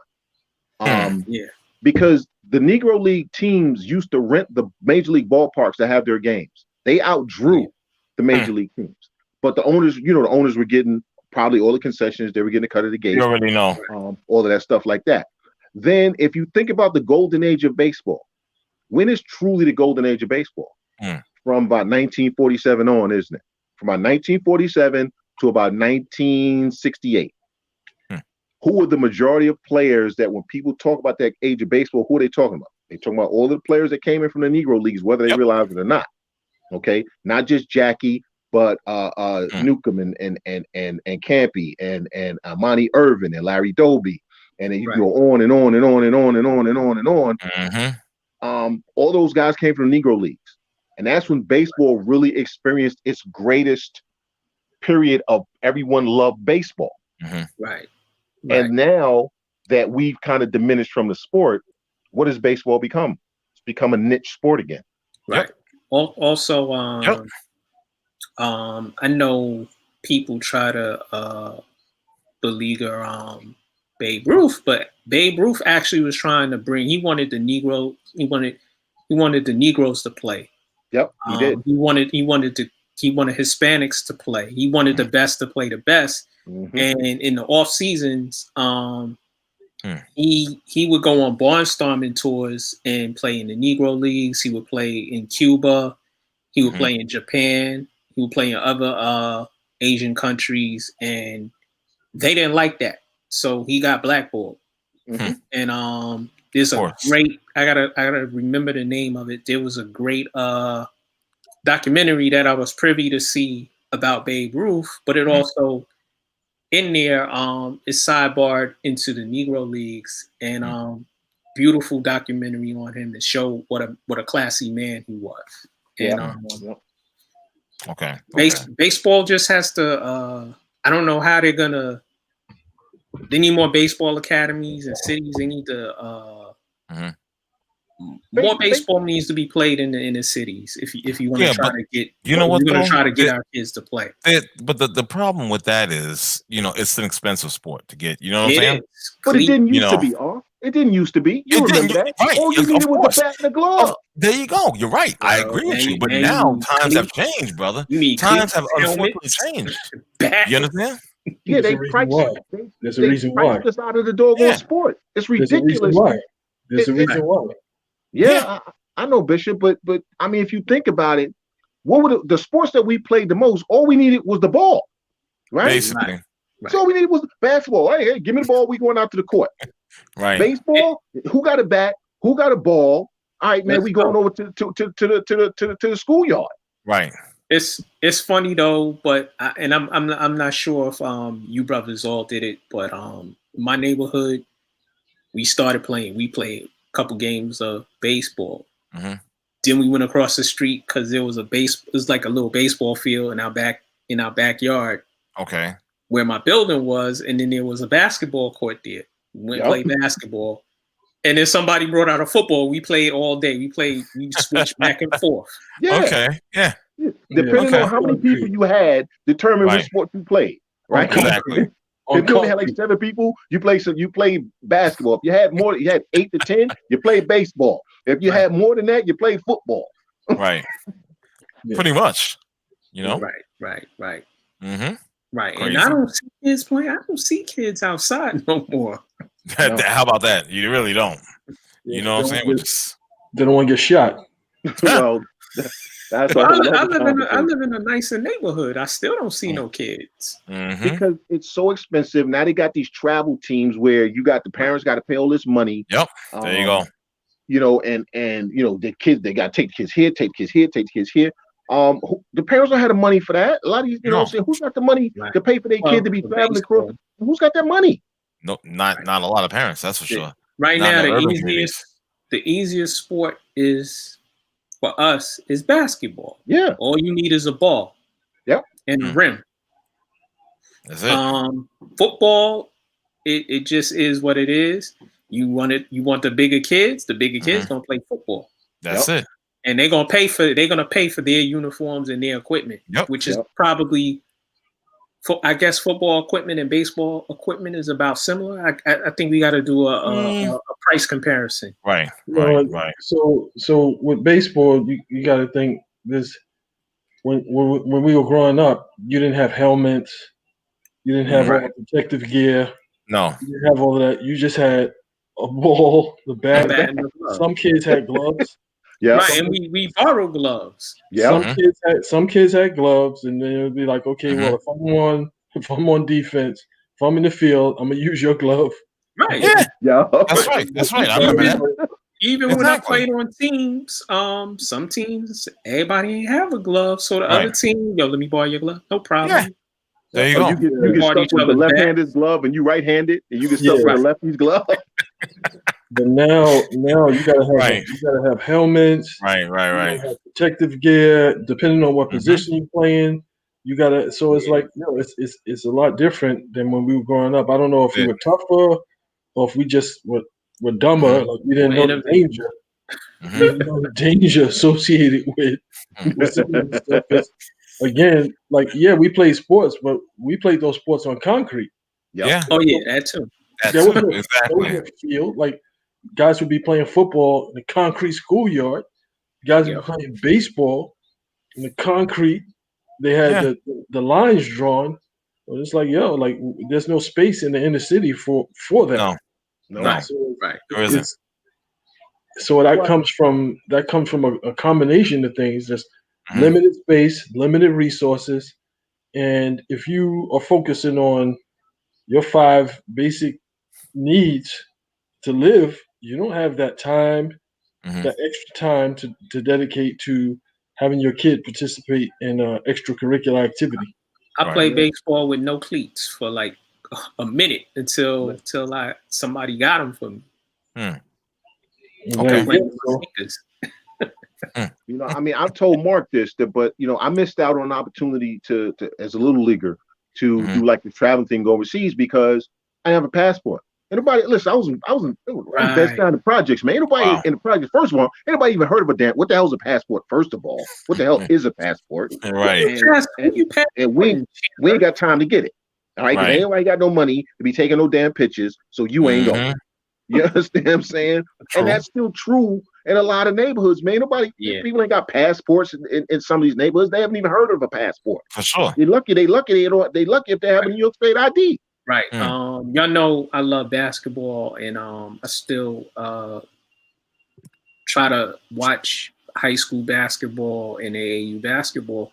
Yo, I witnessed a couple years ago. It's basketball is so big that kids are playing on more than one AAU team. They playing on 2 travel teams. Just crazy. They got their bag. They got like 2-3 jerseys in it. Where you going? I'm going to my other game over here. Yeah, well, a lot of that is just to get money anyway. Because of course. So to me, it's kind of like, there may be some value in travel teams, but the only thing they're doing is they're shipping players from one geographic location to where you are and shipping you from where you are to that geographic. So it's like a circle, like a carousel, in order to make money. There's no reason why you can't attain a competition and increase your basketball IQ and your skill set in the same geographic location without traveling and the hotel and all of that stuff. It's all become like a commercial business. Yep, it is. It's Yeah. crazy when I traveled to Atlanta a while ago, from New York to Atlanta. I'm seeing kids on the plane. I'm seeing kids in the hotel I was staying at. I'm like, we are going. Oh, we going to this tournament. Where you from? From this city. We really? we went as far as the Bronx. maybe New Jersey. Yeah, and Bishop is right because and I was watching the game before we started the show, and Chris Webber said something. Y'all know I don't have no love for Chris Webber, but he was like, "Oh, kids, if you want to get better, you got to play against people that's bigger than you and taller than you and older than you, and you want to play against kids from other areas." I'm like, why do they have to play against kids from other areas? Why do they have to go somewhere else to play? Now, there's always going to be somebody older than you when you play. There's always going to be older kids. All right, so you're not really saying nothing, but then if you think about what Bishop is saying, you don't have to go to Hawaii for a tournament to get better at your game. You don't. You know what I'm saying? I mean, the guys that we know played and we saw play growing up and all that, they wasn't going all over the country. They was playing right there in the tri-state area. Yep. All right. That's true. They was playing in Cunningham Park on the weekends and Cunningham Park and West Fourth and you know what I'm saying? Come on, man. Yeah, man. They wasn't going to San Jose and all these other places. And they all made the NBA. It's funny how that works. Right. Yo, let's still stay in Atlanta baseball and let's talk. Here's oh boy.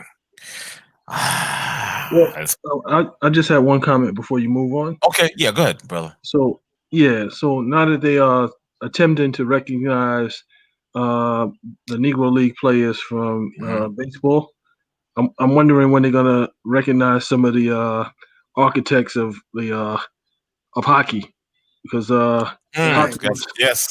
yes, that's not happening, bro. That's not happening. I'm gonna tell you, I'm a hockey fan. I'm gonna tell you that right now. That ain't happening for at least another 30 years. I was just throwing it out there into the universe. I hear you. Just throwing it out there into the universe because hockey was a black sport before they took it over. Yeah, they act like Willie O'Ree was the only black person that ever played hockey. It's the only name you ever hear. The whole bunch of them. I'm just curious of when that's gonna come to fruition. Throwing that out into the universe. That might not. Unfortunately, that might not come to fruition.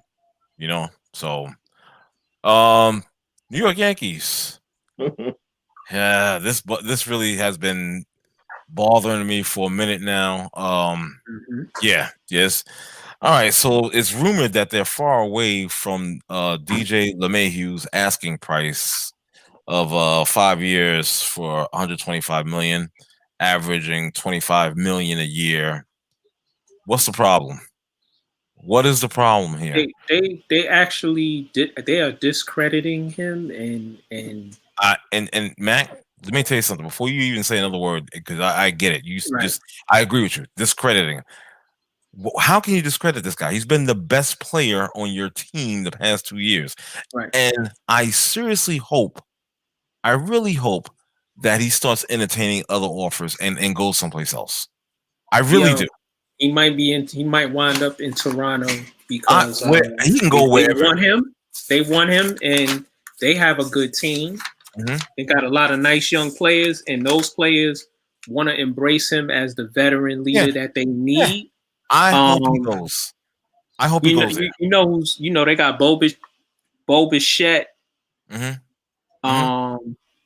What's they got Biggio, Bichette, Guerrero Jr. And Guerrero Jr. They all want him to come there.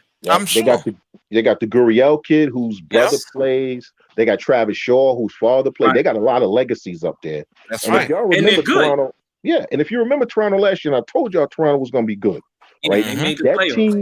That team is 2 players away. They're 2 players away. That's a LeMahieu and a stud pitcher away from winning the American League East. Right. Exactly. Okay. Right. This is why I don't trust Hal Steinbrenner. Chandler, we've gone in on this before. As far as with Hal and to a lesser extent Brian Cashman. You understand? Yeah, what's with the penny pinching right now? You ain't penny pinched to get Giancarlo Stanton and his shirt behind. They lost money. they lost money according to them. They lost too much money. But again, I told you guys, we talked about this 2 years ago. Exactly. When Hal took over, it became about the bottom line, not about winning. Right. And his whole thing is he is going to hold the line at a certain number. And Brian Cashman has convinced him that with his analytics, they can win. But yet, funnily enough, who won the World Series last year? Los Angeles Dodgers. Who had the highest payroll in baseball? Los Angeles Dodgers. It's funny how that worked. Say it again. Los Angeles Dodgers. Los Angeles Dodgers. All right. Oh boy, I tell you, I'm tired of our New York organizations being penny pinchers when you got money in your coffers. You're the New York Yankees. You've been making money for 50 damn years. You got your own network. Knock it off. You have your own network. You know what I'm saying? You had your own network for years. Right. What? And if you did lose a little bit of money last year, so hey, you got money. Not trying to hear that, man. You know what? If you hadn't been stupid last year, and if you had signed the guys in the offseason that you didn't want to sign, you would have won last year. Then you would have made some money. But this is coming down to, it's just like the pitching. Now you're telling me that for 5 years, all Cashman's been talking about, we need more pitching. But now that you have a chance to sign Trevor Bauer, you don't want Trevor Bauer. Well, he's a little too flamboyant and he wants too much money. We're good enough with the pitchers we have, but we lost with the pitchers we have outside of Herman. We've been losing with those same pitchers. So how are they suddenly good enough? And again, tell me the last pitcher that was produced by the New York Yankees that's a perennial all-star. There isn't one under Brian Cashman. There isn't one. No, absolutely not. Agreed. It's ridiculous. I just hope this guy LeMahieu bounces. You know what I'm saying? I would like to see him stay, but they're doing him just no justice whatsoever. You know what I'm saying? They're just slapping him right in the face, and I hope he returns fire and leaves. I hope he go to Toronto. I think I know y'all gonna be. I know y'all gonna be mad at me for that, but that'd be sweet. Hey, I'm not gonna lie. That'd be you great. had a chance to retain this man, who, bar none, is one of the best hitters in baseball. Exactly. Solid defensive guy at second base. Multi-dimensional. He can be moved from first, second, third. But hey, I don't think that number is right for us. Yeah. Hey, listen, they devalued Giancarlo Stanton. Giancarlo Stanton won an MVP while playing the outfield in the National League, which means he played the outfield every doggone day because ain't no DH. He came to the Yankees, they turned him into half a player, and they keep wondering why he's only been giving you basically half as much production as you could possibly be getting, and he stays hurt all the time. Well, he's used to playing, not sitting around. So you're paying him 20-some-odd million a year to not play, and he keeps saying, I want to play the outfield. It's not like he came and said, I didn't want to play, right? But he said, I'll do what the organization wants. He's been a good soldier about it. And he's a really good outfielder as well. Yeah. So here's the thing. Kyle Schwarber got non-tendered by the Cubs. Kyle Schwarber is a masher, okay? Right. If you put Stanton back in the damn outfield, you can sign Schwarber, who is a butcher in the outfield. He's a butcher in any position. He's really just a DH. Now you have a full-time DH. Right. Or, it's a lot of ways you could go. Or you could make that trade with Pittsburgh, send them Frazier, a couple of these young pitchers that you claim are going to be so good, to get Jameson Taillon, who actually is the ace of the Pirate staff, who would slot right in behind Garrett Cole as a number 2 starter, and Josh Bell, who is nothing but a run producer. It's not he'll hit you about 25 home runs, but you're going to drive in 90. Right. If you bring back LeMahieu, you now have a team that's adaptable enough that when you get to the playoffs and it's a 3-2 game, you got somebody who can drive in that third damn run instead of everybody striking out. But hey, what do I know? Well said, brother. Well said. Exactly. Just ridiculous, man. All right. Well, with that being said, unless anybody else has any more commentary on this whole situation, we're gonna do some moving on to the NFL. We were just talking about this team not too long ago, guys. The Pittsburgh Steelers, after they started out the season with a 11-0 record, now they're in the midst of a 3-game skid. This is. I know. Yo, I watched pieces of that game. Okay. When I got home, Brother Daoud made a good point. He said, "Remember when Big Ben could just sling it Mm-hmm. real crisp, put it into any window, right? Mm-hmm. He attempted to throw a pass, and the guy was sitting there. He was sitting there in the zone. And any other time, Big Ben would have zipped that past him. Right. Big Ben is becoming a shell. They need to move on. He's banged up because he's older, and as the season has gone on, he's gotten banged up. Their running back is banged up. Defense is meh. And they're 11-0. I mean, they're 11-3 now. Well, they look like they have no fire anymore. Mac, and they're playing better teams. Okay. With that being said, I think I went over a few reasons why they weren't considered the best team in the AFC. Right. You know, even when they were unbeaten. You understand? They start out slow. Yes. If you notice with Ralph, they did last night. If there you go, case in point. With Big Ben, he doesn't really get going until the second half. More specifically in the fourth quarter. The games have been close, he's pulled it out. You understand? But as far as like being dominant, I think they had one game this year in which they were dominant. You know what I'm saying? I could be wrong, but I think it was against Cleveland. I could be mistaken. Bengals game. It was the Bengals game. Bengals, excuse me. Thank you, Chandler. Bengals. Okay, one game, and that was against the Bengals where they were dominant from start to finish.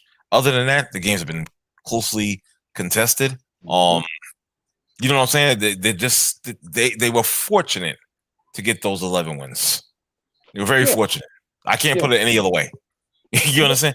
It's crazy because I agree with you. You know, they ran Le'Veon Bell out when they didn't have to. And now we got James Conner. James Conner can't stay healthy. Right. Now the Antonio Brown thing is what it is, but Juju Smith-Schuster had a lot to say when Antonio Brown was going through what he was going through. Hey, Juju, how's that working out for you? You haven't had a 100-yard game since Antonio Brown left. Deontay Johnson can't catch a cold, much less a football. Okay. Right. James Washington still can't catch balls. They have the most drops. Again, you got a quarterback coming off elbow surgery. You're throwing 50 times a game. That same offensive line that trashed Le'Veon Bell can't block to save their lives. They can't pass block, and they can't run block. And this is what Tomlin kept saying over and over and over. He kept saying it was fool's gold. Yeah, you know. Right? And right now, honestly, what I believe is that I believe that the Steelers are going to be a wild card team. And the only reason that the Steelers won't not make the playoffs at all, because I think they're going to wind up with the same record as the Ravens, 11-5.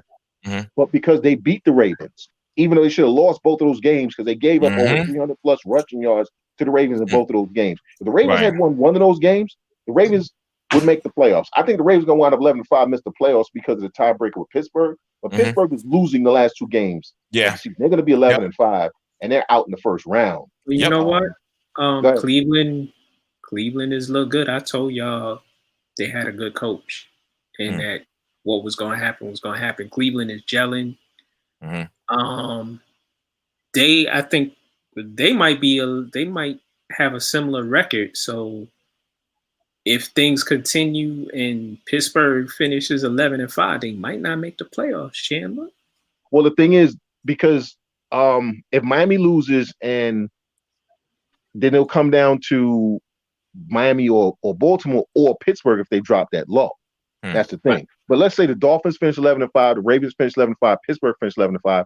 Pittsburgh gets in because they beat Baltimore twice. Right. Yeah. And all those teams are flawed. Right. And the Steelers already clinched the playoff spot. It's just where they're going to play. So they're in the playoffs. But are they a wild card? Or are they playing at home or on the road? Right now they're the third seed. Right. Right. But if they finish 11-5 by losing to Cleveland on the last game of the season, Cleveland wins the division. Yeah.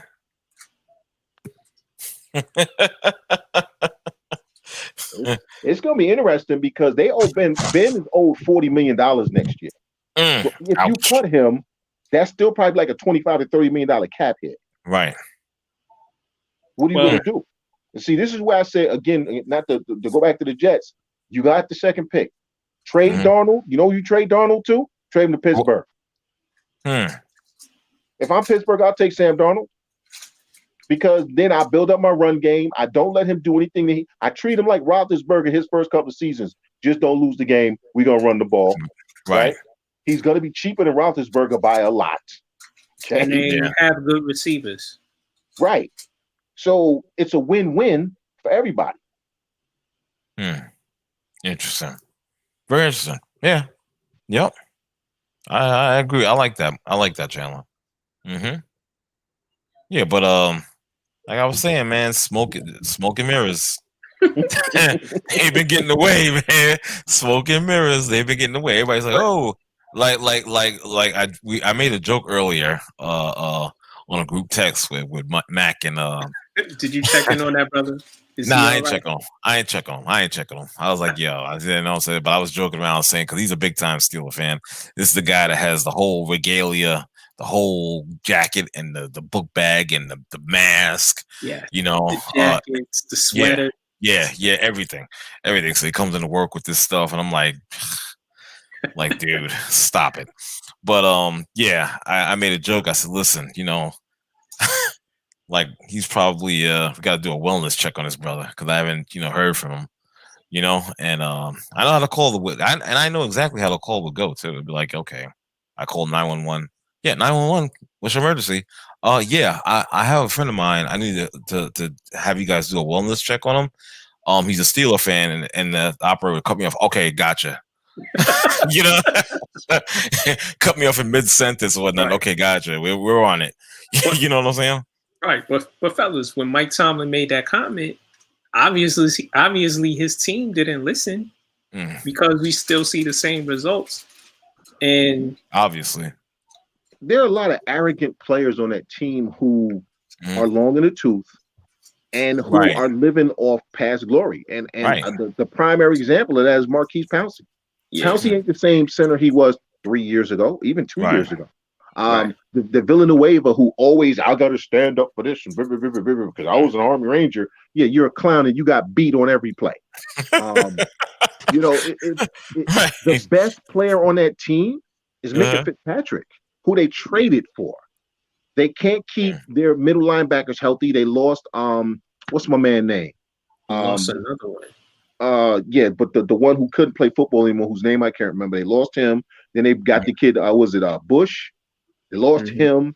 Bud Dupree's out. You know what? I think this is the beginning of what we would consider a rebuild in Pittsburgh. Hey, they're gonna have to do it. They're set at receiver, so which is a blessing. They were lucky. But are they though? Because they got too many drops. They do, but they're decent. They're good. Yeah, they are good. You set at receiver. For, Connor is all right, but like you said, he's always dinged up. Roethlisberger can't make the same throws he used to make. His fastball is gone. Yeah, that's it. Yeah. Oh well. He's 38, coming off of elbow surgery. It takes you a year for that to come back. Right. And then, do you want to pay a 39-year-old $40 million? No. Yeah. Well, we're gonna see. It's gonna be an interesting "quote unquote" rebuild for them because this is a team that like you guys have said before, they don't really go through these long periods of being like majorly subpar. Right. You understand? There's a season or two, maybe 7-9. You understand? 8-8. But I don't think any worse than that. You understand? So this is going to be interesting to see how they come back from this. You know what's even crazier? Remember last year, everybody was talking about maybe it was time for Tomlin to go. Yes. Right? Yep. Yes. This year, the blame is going squarely on the players. It's going squarely on the players. Right. That's the funniest thing. Now, how many coaches could survive going from 11-0 to 11-5 and maybe being one done in the playoffs, right? At this point, normally we're screaming for the coach's job. For sure. Now, easily. Because of what he did last year, man, listen, you better not say nothing about Mike Tomlin. Exactly. Since we talking about the AFC old Central, the AFC North. Yeah. Interesting name came up for a job. Actually, two interesting names, but one R went in a little. Oh, who? Mr. Marvin Lewis. I'm sorry. I'd like to see Marvin get a job. I'm telling you, if you think about and listen, we're gonna take the playoff stuff out of it, right? Take the playoff stuff out of it. If you look at the owner he played for, right? Right. And the GMs. Cheap, right? And he managed to keep that team relevant. Okay. He kept them relevant, bruh. They won some division titles. He won division titles with Andy Dalton. Oh, you're right. Ugh. You know what I'm saying? Give him an owner who actually want to spend some money, real training facilities, a real scouting department where he's not the one scouting players, giving them the rub down, you know what I'm saying, putting ice in the cold tub, you know what I'm saying, washing the towel. Come on, man. I hear you and I respect what you're saying. What? Yeah, but okay.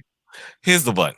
Somehow listen, I'm gonna try to break it down best I can. Somehow I just can't see. Let's say that trade that you had put up, that proposition of Darno being in Pittsburgh, combine that with Marvin Lewis. I didn't say he was taking over Pittsburgh. Oh no. Marvin got to go to Jacksonville, someplace like that.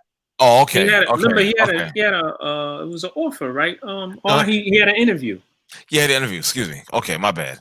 Oh yeah, that's a BS interview. You're talking about Carolina. Was it Carolina, Mac? I'm about to tell you in a second. Keep talking. If it's Carolina, I think it's a BS interview. No, it can't be Carolina because they got a coach. They got a coach. Yeah.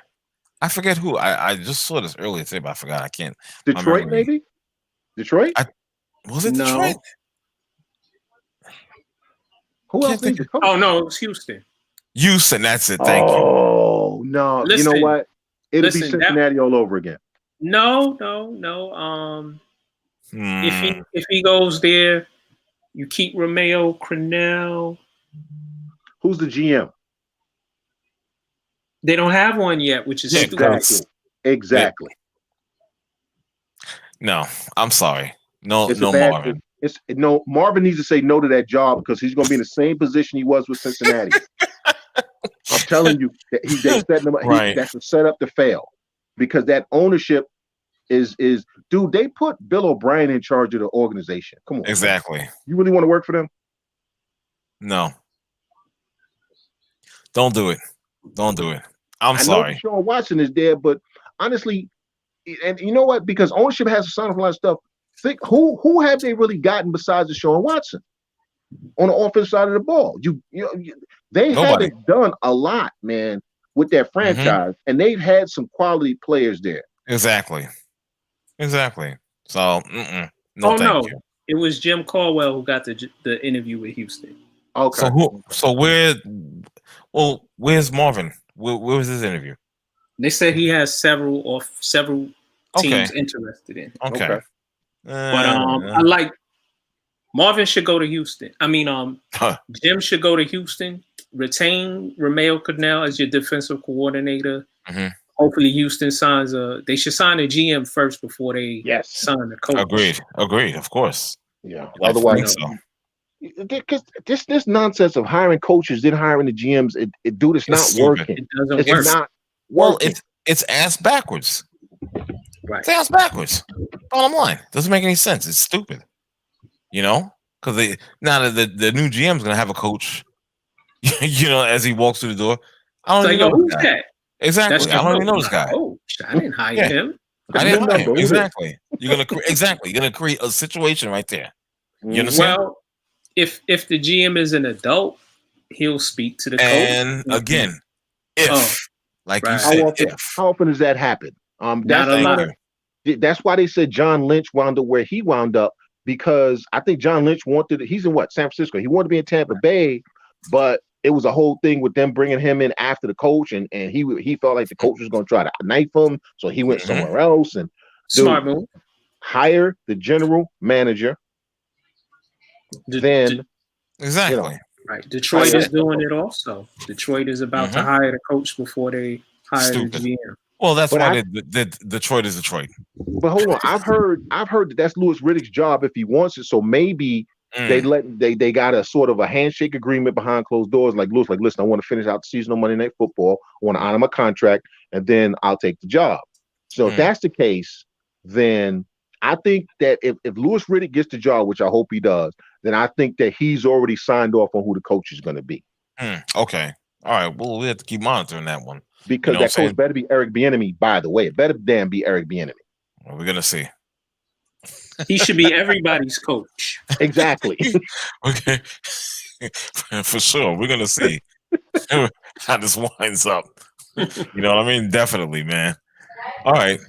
Let's see. Let's get into the New York Giants blowing it against the Cleveland Browns Sunday. That was a Sunday night football game. Yes, it was. I didn't see this game, obviously, but however, I just found what I want to say. I'm gonna keep it short myself. I just find it hilarious that it was only a few weeks ago when all was well in Giant Land, especially with the fans. Yeah. The fans were flying all over the place, all in euphoria. Yeah, all in euphoria. We're going to make the playoffs. Playoffs? We got a good defense. What did I say, What did I say? They had played. They beat Seattle, which is a good team. Right. But who else did they beat? Yeah. Not good teams. And some of the bad teams they played beat them. Exactly. You know, they played a good team. What happened? Well, it all came apart, obviously. They played two good teams. What happened? It all came apart because my thing is simply this, dude. Yo, what's up with the? It's funny. I can still remember it like yesterday. Praising this guy Daniel Jones. Praise. He had 3 mistake-free games. Okay. Yeah. Where there's no turnovers, and they were just so ready to shine the lights on the great Daniel Jones and let the anointing begin. All right, I got a question for you. After that, did you wipe your screens off? Because there's a lot of babies. I didn't wipe my screen off because I wasn't on that level. No, you should be questioning other people. No, I mean, I went to Twitter. I went in our Facebook group. I went to my page. Yeah, it was all crusty. It was all crusty. Yeah, you had to use the heavy duty wipes and whatnot because it was all crustified and whatnot. I'm like, oh my god, what is all this? This is a family show. This is a family show. He's back. He's been quiet. He's been quiet for a minute. No, I'm just taking it all in, but I feel like I gotta step in. I gotta step in and say. This is a family show. No, it isn't. PG. No, it isn't. No, this is rated R. Huh? This is rated R. Okay, just knock it off. Just realize it for what it is. Don't put up no BS PG doctrine. Okay, into the Me Too lane. Let's. Whatever. I don't give a damn about those people. Nobody was violated. Yeah, exactly. Let's put the blinkers on and switch to the next lane. But no, seriously though, man. We're speaking the truth, man. Come on, you had a hard time looking at your laptop or your computer because it was all crustified from the Giant fans. You know it's the truth, dude. Come on, Yeah. You already know the deal, huh? Come on now, you know it's the truth. Yeah, I mean, won a few games in a row. Want to be happy about something. And it looked hopeful for a second, and then we got smacked back down to reality. There you go. Thank you. Got smacked back down to reality. I just can't stand.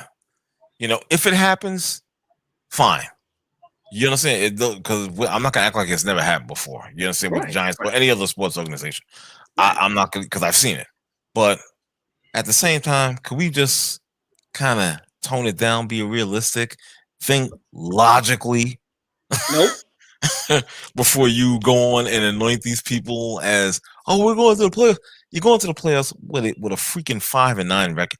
Come on, stop it. There's something wrong. It's just like there's no connect You understand? I'm like, what are you thinking? Okay, yes, so the rest of the division sucks. Okay, so what? But guess what? You're in that division too. You're not that much better. You suck as well. You're in the same division as the rest of those sucky teams. So no, you can't go and predict what's going to happen 3 to 4 games in the future. That's ridiculous to me. Be realistic. They're a playoff team. Be realistic. Defense is great. I don't care. They can get in stops. We got a good second string running back. Daniel Jones has been the man. Colt McCoy has been the man. Be realistic is all I'm asking. That's all I ask. I mean, when those last 3 games, the defense was pretty good, though. The defense was pretty good. The last 3 games, and what happened? Not the last 3, but that 3-game winning streak. The defense. I'm about to say the last 3 games. Who they play? Huh? Who they beat? Stop asking questions. Okay. They beat somebody. Yeah, exactly. They beat somebody during that 4-game winning streak. Yeah, when it was all good. They beat Seattle. Okay. All right, God. That was cute. It was cute, right? It was. I'll give a golf clap. Or the Nancy Pelosi clap.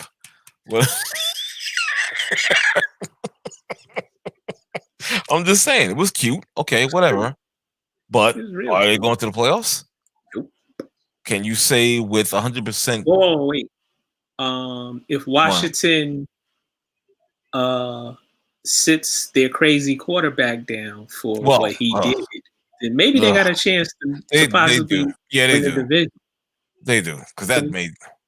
I'm glad you just mentioned that bum ass fucking idiot. Pardon my. See, this is why I'm. Oh God, Jesus Christ. Okay. Check your blood pressure before you speak, okay, brother? Brother, use your words. Use your words. Yes. Okay, yes. I'm not gonna curse. Even though I just did. And I am internally praying for you. Yes. Let me just get myself together. Okay, Dwayne Haskins, Chandler. We talked about this before the show. Pre-show. Yeah, Dwayne Haskins. Good God, moron! I had texted Mac 611 about this, and Mac didn't know at the time, because he was busy. And I texted him the TMZ link with that story with this guy going to a strip club unmasked. Okay, no mask on, going to party at the strip club. Okay, you'd have to be living under a freaking rock to know that this is something you don't want to do at this time, especially with the news of a different strain of COVID-19 out in UK, and you have just recently, until just recently, I should say, they had, the airports open for flights to and from the UK. You understand? So where is your thinking? And not just that, but where is your thinking of your teammates and people on the staff, personnel? Where is your thinking? Man, I gotta see Sasha Rain. But I'm just saying, where's the responsibility? You know what I'm saying? There is none. Can I say something? I'm sorry to interrupt you. Yes. Okay. But you can interrupt me, but before you even say anything, please, for the love of God, I hope you're not on his retainer. That's all I'm going to say. No, I'm just saying. So from what I gathered from the story, he was just going to get some chicken wings. We going with that again? No, he's not. No, he was. He was not. He was not looking at. He was trying to get. You know what? He was going to trick. He was going tricking. You understand? And hoping he wound up with a treat. That's what he was doing. You understand? But my thing is this, dude. What is wrong with you? What's wrong with you? Why would you do something like that? Again, you're not living under a freaking rock. You know the deal, but you want to go out there and that was just purely stupid. Purely stupid. I think he just basically, well, maybe I'm going too far. He basically signed his death warrant. Death warrant as far as being a quarterback I think, yeah. You know, I have to say that. The guys have done worse. Really? There's nothing worse than doing what he did during COVID. You can't go maskless. Come on. That's ridiculous. He took an unnecessary risk. I got it. He took an unnecessary risk. They found out. Have they quarantined him from the team? Or did Not that we know. He has to take tests, though. They are frequently tested. So, maybe I'm just saying, maybe he thought because they were testing him that if something happened, that he would, if he contracted something, that they would catch it in the test. I mean, it's no excuse. There is none. But again, I mean, I'm not gonna chop the guy's hands off. You made an error in judgment. There's plenty of guys in the NFL. He has a history, though. It's not that simple. He's done some other stuff that. Thank you. It's not that simple. So exactly. So what I'm just focusing on, Your Honor, you can't you can't bring past transgressions or alleged transgressions into the conversation when we're dealing with this instance. Why not? We're dealing with this instance right here. No, but why not? They have no if he has a track history, it's for a reason. Why does he have a track history then? Well, then you shouldn't expect stupid behavior. Then you shouldn't expect anything different. If my client has a track history of making bad judgment or bad decisions, then why isn't the team doing something better to help guide his decision making? But we're talking about something that's common knowledge. We're talking about a public hazard. You understand? Right. And he shouldn't have to be babied to know that. You understand? Does he need somebody like Pac-Man Jones needed in my God. in Dallas? Yeah, you need to walk around with a fucking chaperone or something. No, that shit is dumb. Grown man. Maybe. Exactly. Maybe. That shit is dumb. I can't excuse that. No, absolutely not. You know? No, because you're not. It's already foolish enough to jeopardize your own health, but now we're talking about others as well, right. And spreading it. Right, and we've seen with other teams that multiple people within the organization get it because somebody caught it and they didn't do what they were supposed to do. Right. Like the Denver Broncos had to play a game without a quarterback because their quarterbacks were meeting together without masks and they all got COVID, or they had to be quarantined. Right. It's just, like I said, very irresponsible. You know what I'm saying? So again, he has a pass. He's done past transgressions, as you said, but we're talking about on another level. You understand, with this particular situation? So, would you suspend him or fine him or both? Both. You know me. I'm a disciplinarian, bro. I don't play that shit. You know what I'm saying? He's lucky I'm not the NFL commissioner, because he would get hit hard. I'm not even front. In the midst of a playoff run, which they're in a playoff race. Right. You would suspend your quarterback because your other quarterback is injured and your other backup quarterback is a nondescript. Nondescript. I think they have. Don't they have penalties and so forth in place where they can fine the team and fine the player if they violate? The NFL has protocol, but teams also have protocol. He can be fined by them. So I mean, you fine them. You make it something that is like, it's not a slap on the wrist. You fine them, but I mean to say, okay, well, we're gonna take this away from you to teach you a lesson. It's like, I don't know if that's really gonna teach them a lesson. But yes, it will. Yes, it will. Yes, it will. Are you punishing the player or are you punishing the organization? Well, you know what? I'm punishing the player, but and you know what? To a degree, I hear what you're saying.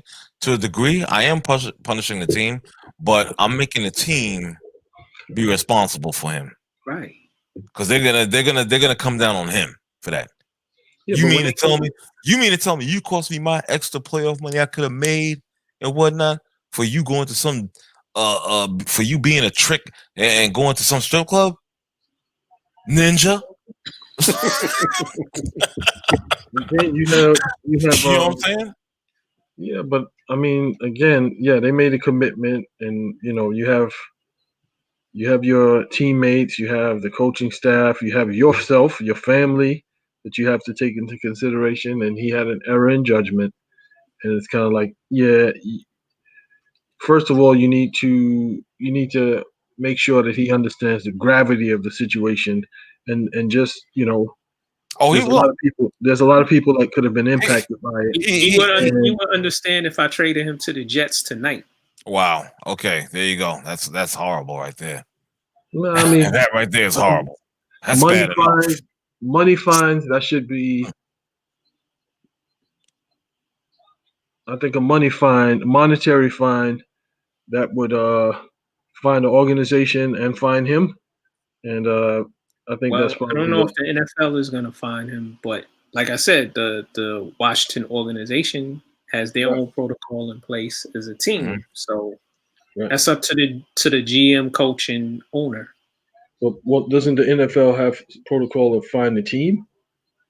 Possibly, yeah, you're right on that too. So you find the team, and then the team turns around and fines him for violating the COVID protocol, and then I trade him, putting everybody at risk, and then you ride out the season, because it's like if you have the potential of being in the playoffs, you ride it out, and then you do something, after the season is over. Well, no, we're gonna deal with this right now.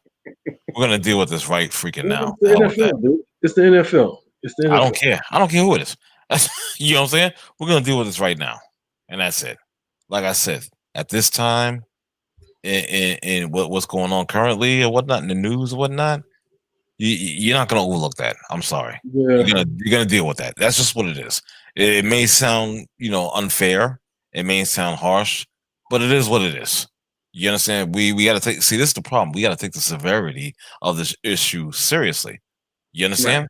Right. And the best way to send the message is to send a harsh message. Period. Otherwise, people aren't going. They're not going to get it. You still got people out here. Listen, you still got people out in Whitestone, Queens, Flushing, a Republican group, 50 of them, going to some party or whatever. You understand? Some meet. Okay. 50 of them. They had masks on. They get in, they take the mask off. They had their temperature taken. And they were like, okay, we're good. We don't have to put the mask back on. Just because their temperature was quote unquote normal. You understand? When you see examples like this, come on, man. It's ridiculous, dude. It's ridiculous. You understand? So yeah, I'm gonna be a tough motherfucker when it comes to shit like that. So you understand? How do you feel about the White House holding Christmas party maskless? Excuse me? How do you feel about them having Christmas parties and events at the White House maskless? How do you feel about them holding events at the White House? I feel the same way how I feel right now. Yeah. Nothing. The needle hasn't moved 1 inch. I feel the same way. So nothing changes. Nothing changes. I feel the same exact way. Just like I did a few minutes ago. Nothing changed. Yeah. You know what I'm saying? It's all bullshit. You know what I'm saying? This is why we're not going to get out of this anytime soon. Even with the so-called great vaccine, which I think is bullshit too. You know what I'm saying?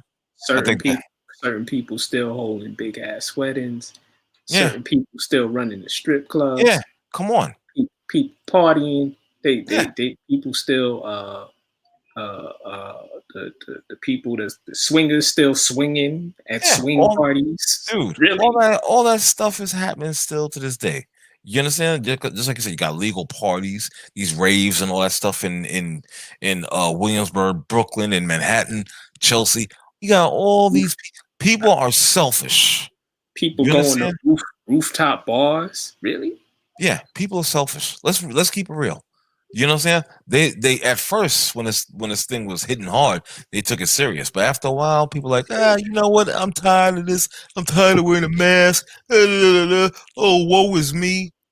I want a party. You know what? I'll come visit you. I'll bring some flowers while you have that tube down your throat for you trying to breathe. And then you have the mouth breathers who say COVID is a hoax. Oh, please. Fucking idiots. And I've lost friends from high school and college. Right. Right. You understand what I'm saying? So I'm like, yo, get out of here. You know? Other people have lost family members. For sure. It's a hoax. Yeah. I'm sick of it. So when so excuse me, when I get a little bit, angry and emotional with this guy and his bad judgment. Like I said, has he been living under a fucking rock? No, you haven't. You know what's going on.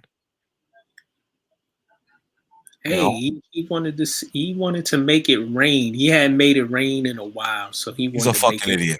He's a fucking idiot. He wanted a downpour. Like I said, he's a fucking idiot. I agree with you. And if he does wind up with it, good. Good. Wow. Whoa. I don't care. The views and opinions expressed by the host of In the Paint are not representative. Take that logo down behind you, brother. Or any of its affiliates. Take that logo down behind you. I meant to compliment you. That looks fat. Thank you, brother. I appreciate that. But take it down now, because you know what you did. What I do?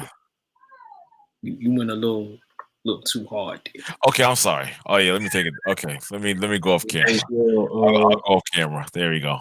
No, bring it back. Bring it back. Those of consultants.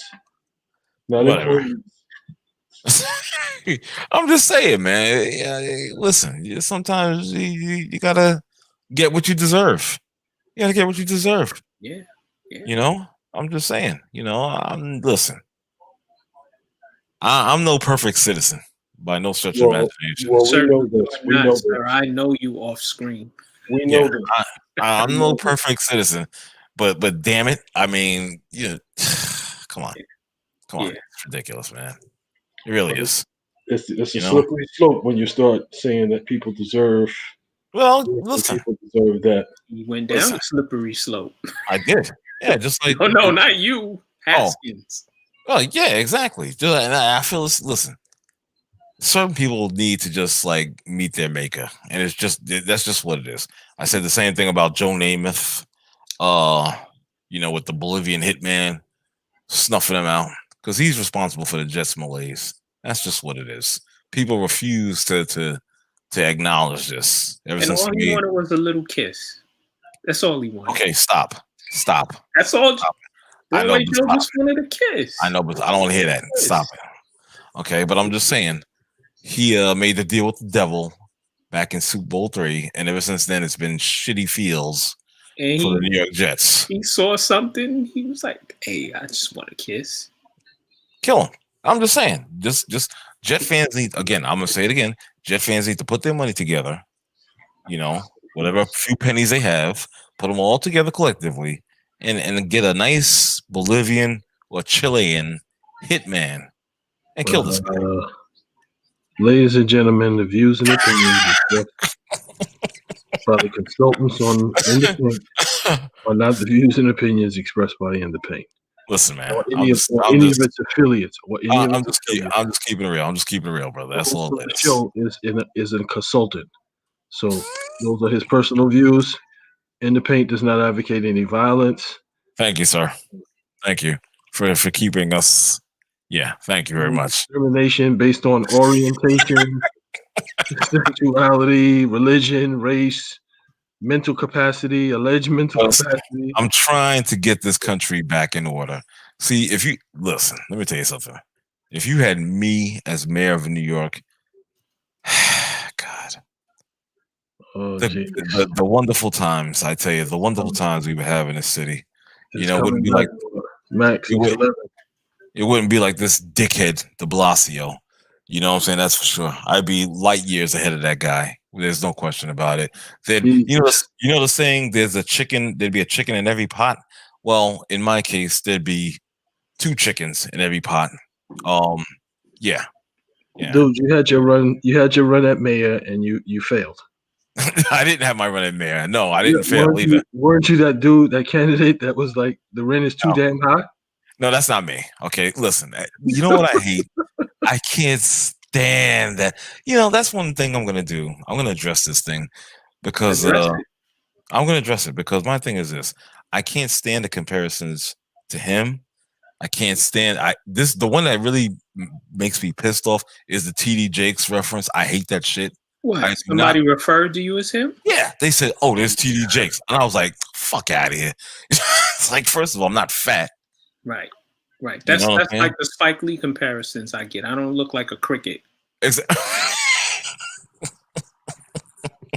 As Eddie Murphy eloquently referred to him as. You do kind of look like TD Jakes. See, and then another one I get, which I really hate as well, almost as much as I hate TD Jakes, is the Emmitt Smith thing. That's hilarious to me. Yeah, I've heard it, man. I'm serious. It's ridiculous. You're just an angry black man. But you know what it is? Though, honestly? I'm getting sick and tired because I'm a bald-headed black guy, dark-skinned guy with the white goatee. So now anybody that looks remotely like that, that's me. And it makes me sick.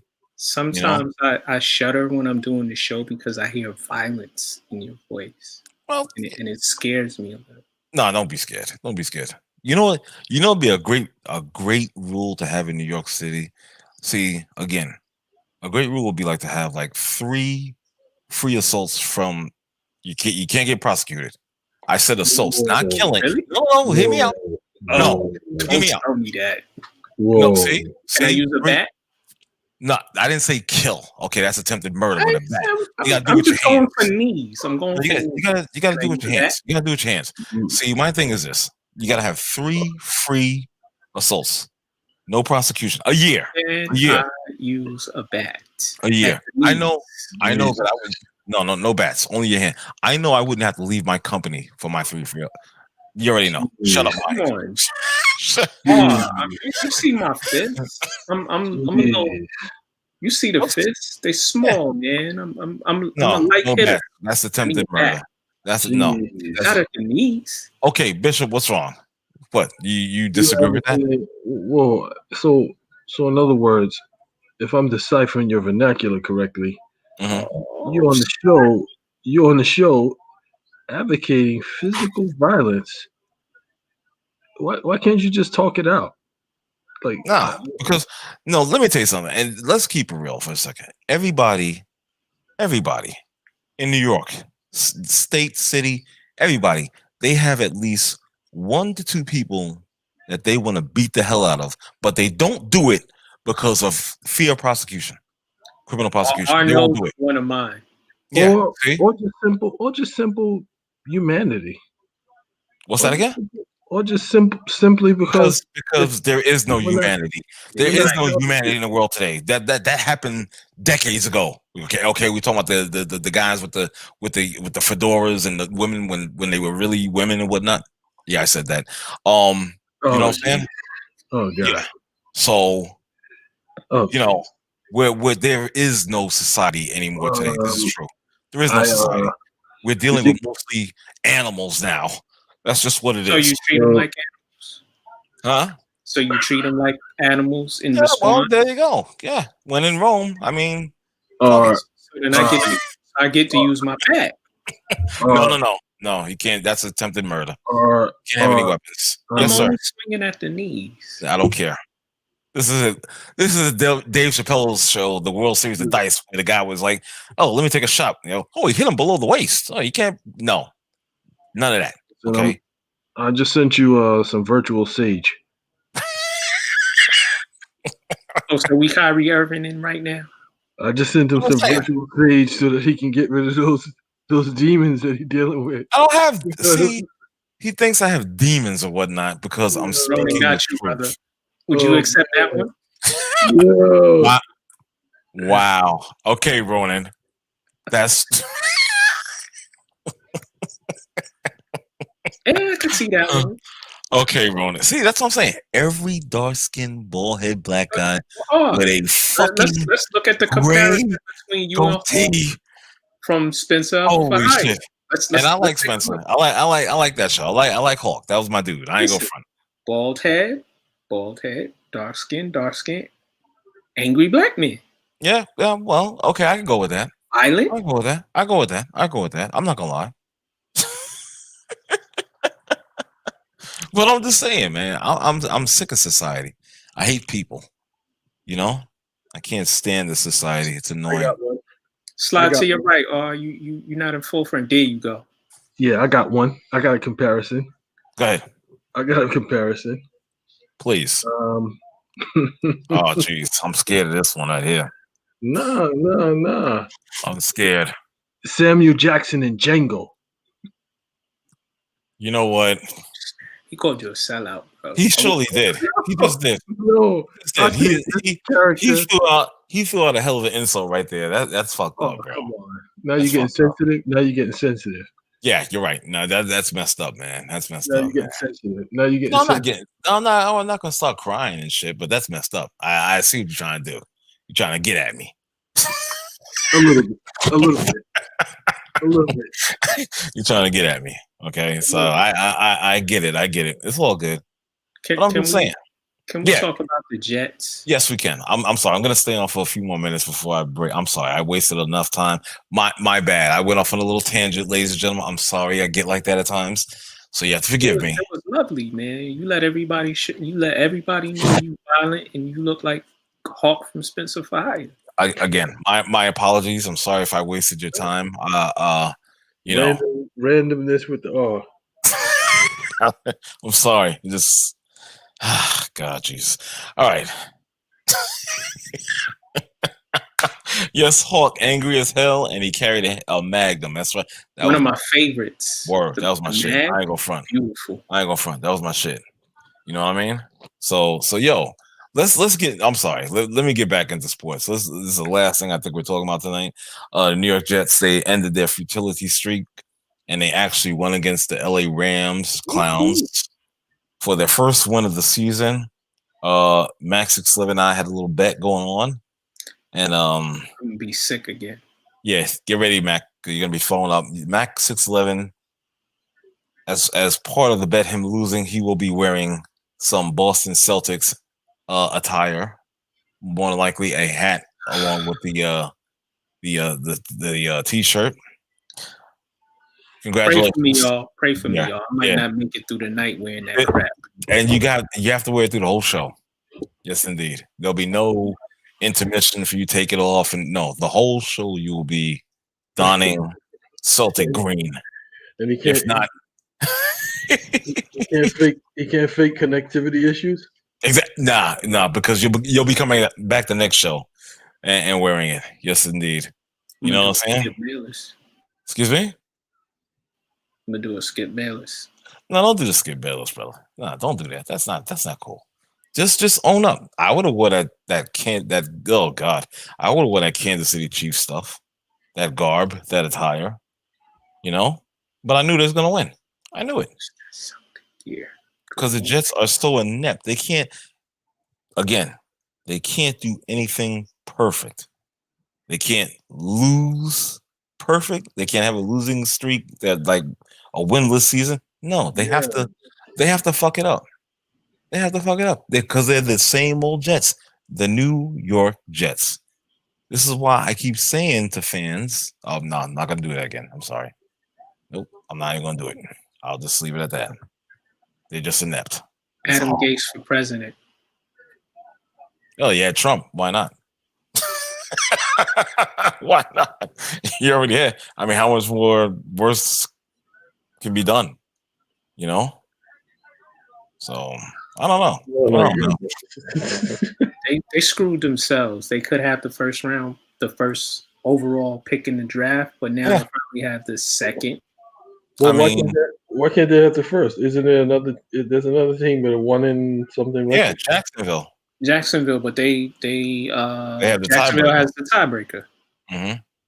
So if they wind up both 1-15, Jacksonville will get the first overall pick in the draft. What's Jacksonville's remaining teams to play? I think they have two teams that will probably wipe the floor with them. Okay. To tell you honestly, so I don't know who exactly. I read it earlier, and both teams can beat Jacksonville. So from the outside, it looks like they could wind up with a 1-15 record. You know what I'm saying? And really, if you look at it honestly, the Jets, they would have 2 wins if it worked out the right way the other week. You understand? Yeah. So they're gonna blow it. They're gonna have the number 2 pick, and they're gonna just do what the Jets normally do, screw it up. Jets. One way or the other. You know what I'm saying? So it's not looking good. I don't why. Let me ask you a question. Why are people Jet fans? Why? I just don't understand that. It's like we're from New York. Okay, I'm from New York too. I was a Jet fan. I had enough. I was a Giant fan. I had enough. Now I'm rooting for Buffalo. Go Buffalo. I'll say that to them blue in the face. Long suffering. You're a front runner. Whatever. Long suffering. Yeah. But you know what? The suffering has stopped. Go Buffalo. That's who I root for now. And Max 67 called me a front runner. I don't care. I'll be that. I deserve happiness at my old age. Okay. I'm 56 years old. I'm tired. I'm tired of losing. I'm tired of, my fandom, my support is never faithfully rewarded. You understand? So yeah, the hell with the Jets and the hell with the Giants. I laugh. I'm in first place. I'm about to get an AFC East title, a division title. I'm happy. I'm good. This is a good space we're in. You sure couldn't tell by all these threats of violence and well, sometimes you gotta anti-Mexican sentiment, No. Let he said, okay, get the Scott Whitman. Yeah, you got to get the Scott Whitman jersey, son. You got to do it. Who's Scott Whitman? You don't remember him? I remember him. How about Brian Scalabrine? Scalabrini? Yeah. Oh. Get the Brian Scalabrine jersey. Mac. Oh, he said, hell no. That's great. That's great. I tell you, man. Well, I don't know. Mac, what do you got to say? Nothing else. I just want to thank everybody who is on my timeline on Facebook. Yeah, everybody in the chat room. Thank y'all for tuning in with us. We're really showing sports in the paint. Yes, sir. Nobody ever comments on my page, so it's all right. I don't care. They'll be there soon. I don't really care because I'll take my little 2 to 3 compliments or whatever or comments and I'll be happy with that. Because normally everything will be going fine, and then you break into your Colin Ferguson. That you know what? That was my hero back then. I love Colin Ferguson. One of the angriest. I love that guy. That guy was my hero. God bless him. And he repped himself. God bless him. Who shot you? Who shot you? You did. He was the man. I love that guy. Hell yeah. I love him. I'm telling you. You quoting Biggie? Who shot you? Yeah, exactly. I love that guy. He asked the lady, who shot you? She said, you did. He said, no, I didn't. I love Colin Ferguson. That was the man back then. I tell you, that was the greatest moment. One of the greatest moments in history. Oh, geez. Huh? Oh, jeez. It was. He's a black man, got on the Long Island Railroad, the typical white mode of transportation, white mode of public transportation, should I say. And he went up there and he got lit. You understand? Ladies and gentlemen, just one more time for all those listeners out there. The views and opinions expressed by the host of the show In the Paint does not reflect the views and opinions of In the Paint or its corporation or its affiliates or its executives. These are the opinions of a contractor. Okay, with that being said, I'm gonna Jesus. I'm gonna break out, but it's been a fun ride. Thanks for you guys for tuning in. people in chat room, my man Ronan Black, all the support that we got, Max 611 got, I didn't get, but that's okay. I'm not mad at you. I get it. I understand. But thank you for tuning in. And hopefully, I don't think I'll be back on Friday because I have to work. Monday, we're going to do our NBA review. Oh, great. So you're giving me homework to do. Fantastic. Do it. What if I'm lazy? I don't want to do that shit. I'll do give you a hug. Don't listen. Some sage. It sounded like you needed one. All right, guys. So peace and thank you for tuning in. I hope you enjoyed. And until the next time. All right. All right.